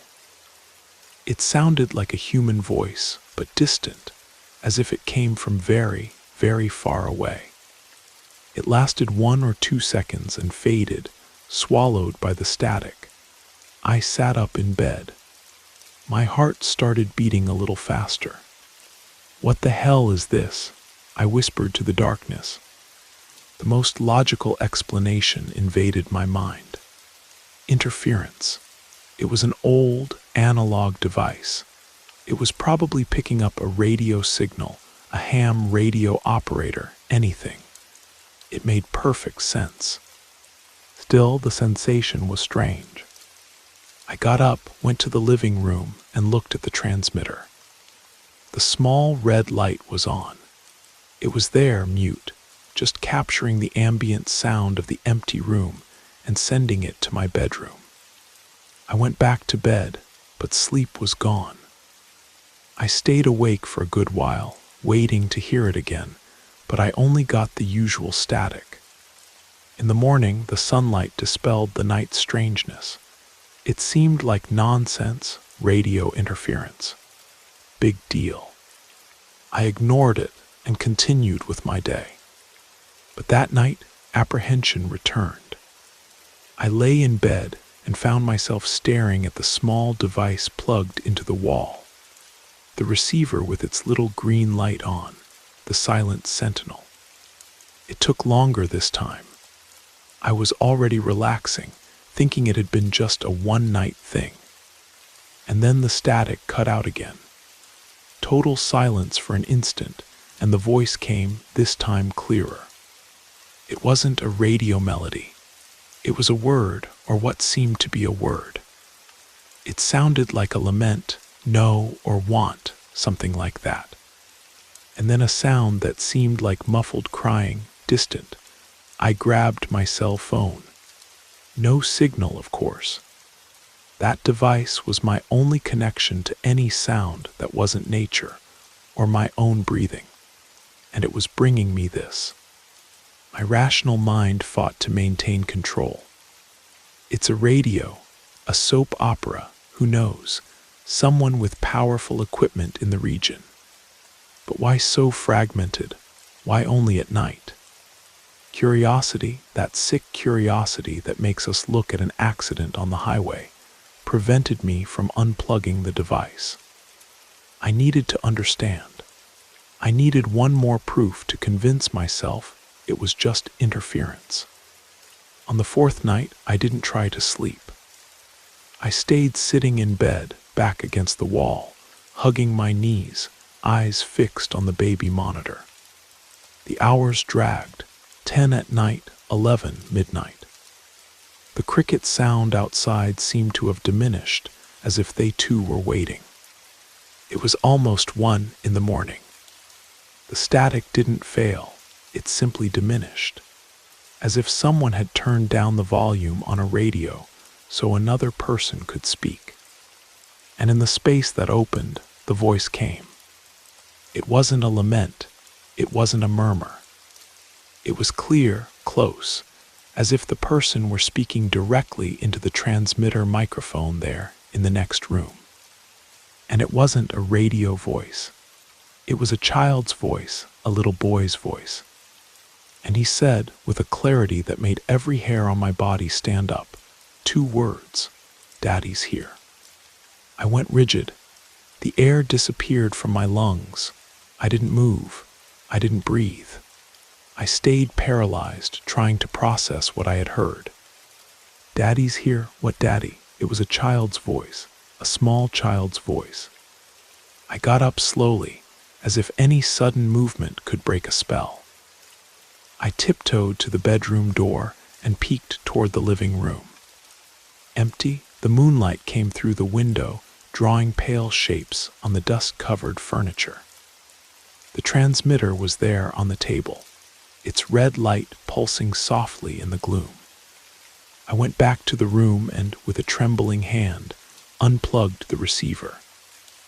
The silence that settled was 1,000 times more terrifying than the static. Now any creak of the old house's wood seemed like a footstep. Any whistle of the wind seemed like a whisper. I didn't sleep. I spent the rest of the night sitting in bed, looking toward the door, waiting for what? I didn't know. In the morning, exhausted and with frayed nerves, I decided I was leaving. This wasn't doing me any good. The solitude was driving me crazy, making me hear things. It was that my mind, heavy with grief, was creating ghosts. I gathered my things, threw the backpack carelessly into the car. When I was about to close the cottage door, I looked at the transmitter on the table. The red light was still on. A chill ran through me. Why hadn't I unplugged it? I should have unplugged it. I got in the car, started it, and began driving down the dirt path. When I passed by the main house, I glanced sideways, and that's when I saw it. In the window of the room that was mine and Vincent's on the second floor, for a fraction of a second, I had the impression of seeing a silhouette, a small shadow moving backward, hiding from view. I shook my head. Stop it, Santiago, stop. It's exhaustion, it's suggestion. I opened the gate, left the dirt road, and accelerated without looking back. I got home in the afternoon. My parents were startled. Son, what happened? I thought you were staying until the weekend. I couldn't, Mom. The solitude didn't sit well with me. I think it was worse. The lie came easily. The worry returned to their faces, but it was a worry I knew how to deal with. It was better than trying to explain the inexplicable. Life continued. The pain of grief didn't disappear, but it changed shape. It became less acute, more chronic. I went back to work, went out with friends, pretended everything was okay. I never touched the subject of the cabin again. For my parents, it was just an attempt that didn't work. About 6 months later, on a Sunday, my dad was in the basement organizing some old boxes. I went down to help him, and amid the junk, I found a dusty cardboard box labeled Vincent's Things. My heart clenched. My dad saw my face and said, "You can open it if you want, or we'll put it away, whatever you think." I breathed deeply and opened it. There was everything there. School notebooks, drawings, a swimming trophy, his first video game console, and at the bottom of the box, wrapped in a baby blanket, was the receiver of the baby monitor, that same yellowed plastic one with the crooked antenna. I took it in my hand. It was cold, inert. Then it wasn't the same device. It had to be an identical set. My parents must have bought two or kept the original here. It was the only explanation. My dad came over and looked at the object in my hand. He smiled, a sad smile. I remember that. Your mom bought it when Vincent was born. She was terrified of not hearing him cry, but it never worked well. I stared at him. What do you mean it never worked? It came defective. We'd plug it in and no sound would come out, just very low static, almost nothing. Sometimes it wouldn't even turn on. We exchanged it at the store. The other one came with the same problem. We ended up leaving it alone. Your brother had the sleep of a rock anyway. We never needed it. He patted my shoulder and went back to rummaging through another box. I stood there, holding that piece of useless plastic. The blood drained from my face. My mind flew to the caretaker's cottage, to the constant static, to the clear voice in the middle of the night. The device I used there, the complete set, wasn't from this box. It was already there. It belonged to the cottage, belonged to Don Anselmo. A coldness crept up my neck, a chill that had nothing to do with cold. I remembered Don Anselmo, the caretaker who left so many years ago. I remembered him vaguely, a quiet, solitary man.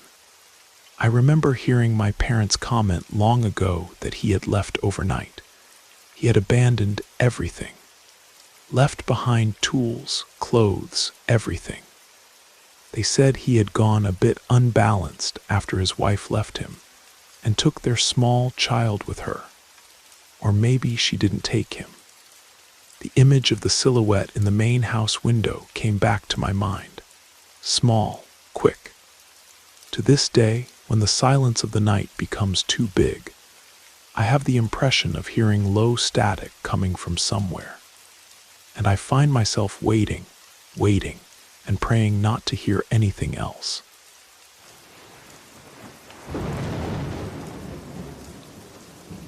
You made it to the end of the stories. That means it's the perfect time to subscribe so you don't miss future episodes. And if you haven't already, leave a like and drop a comment. I'd love to hear your thoughts. Have a great time relaxing, and good night.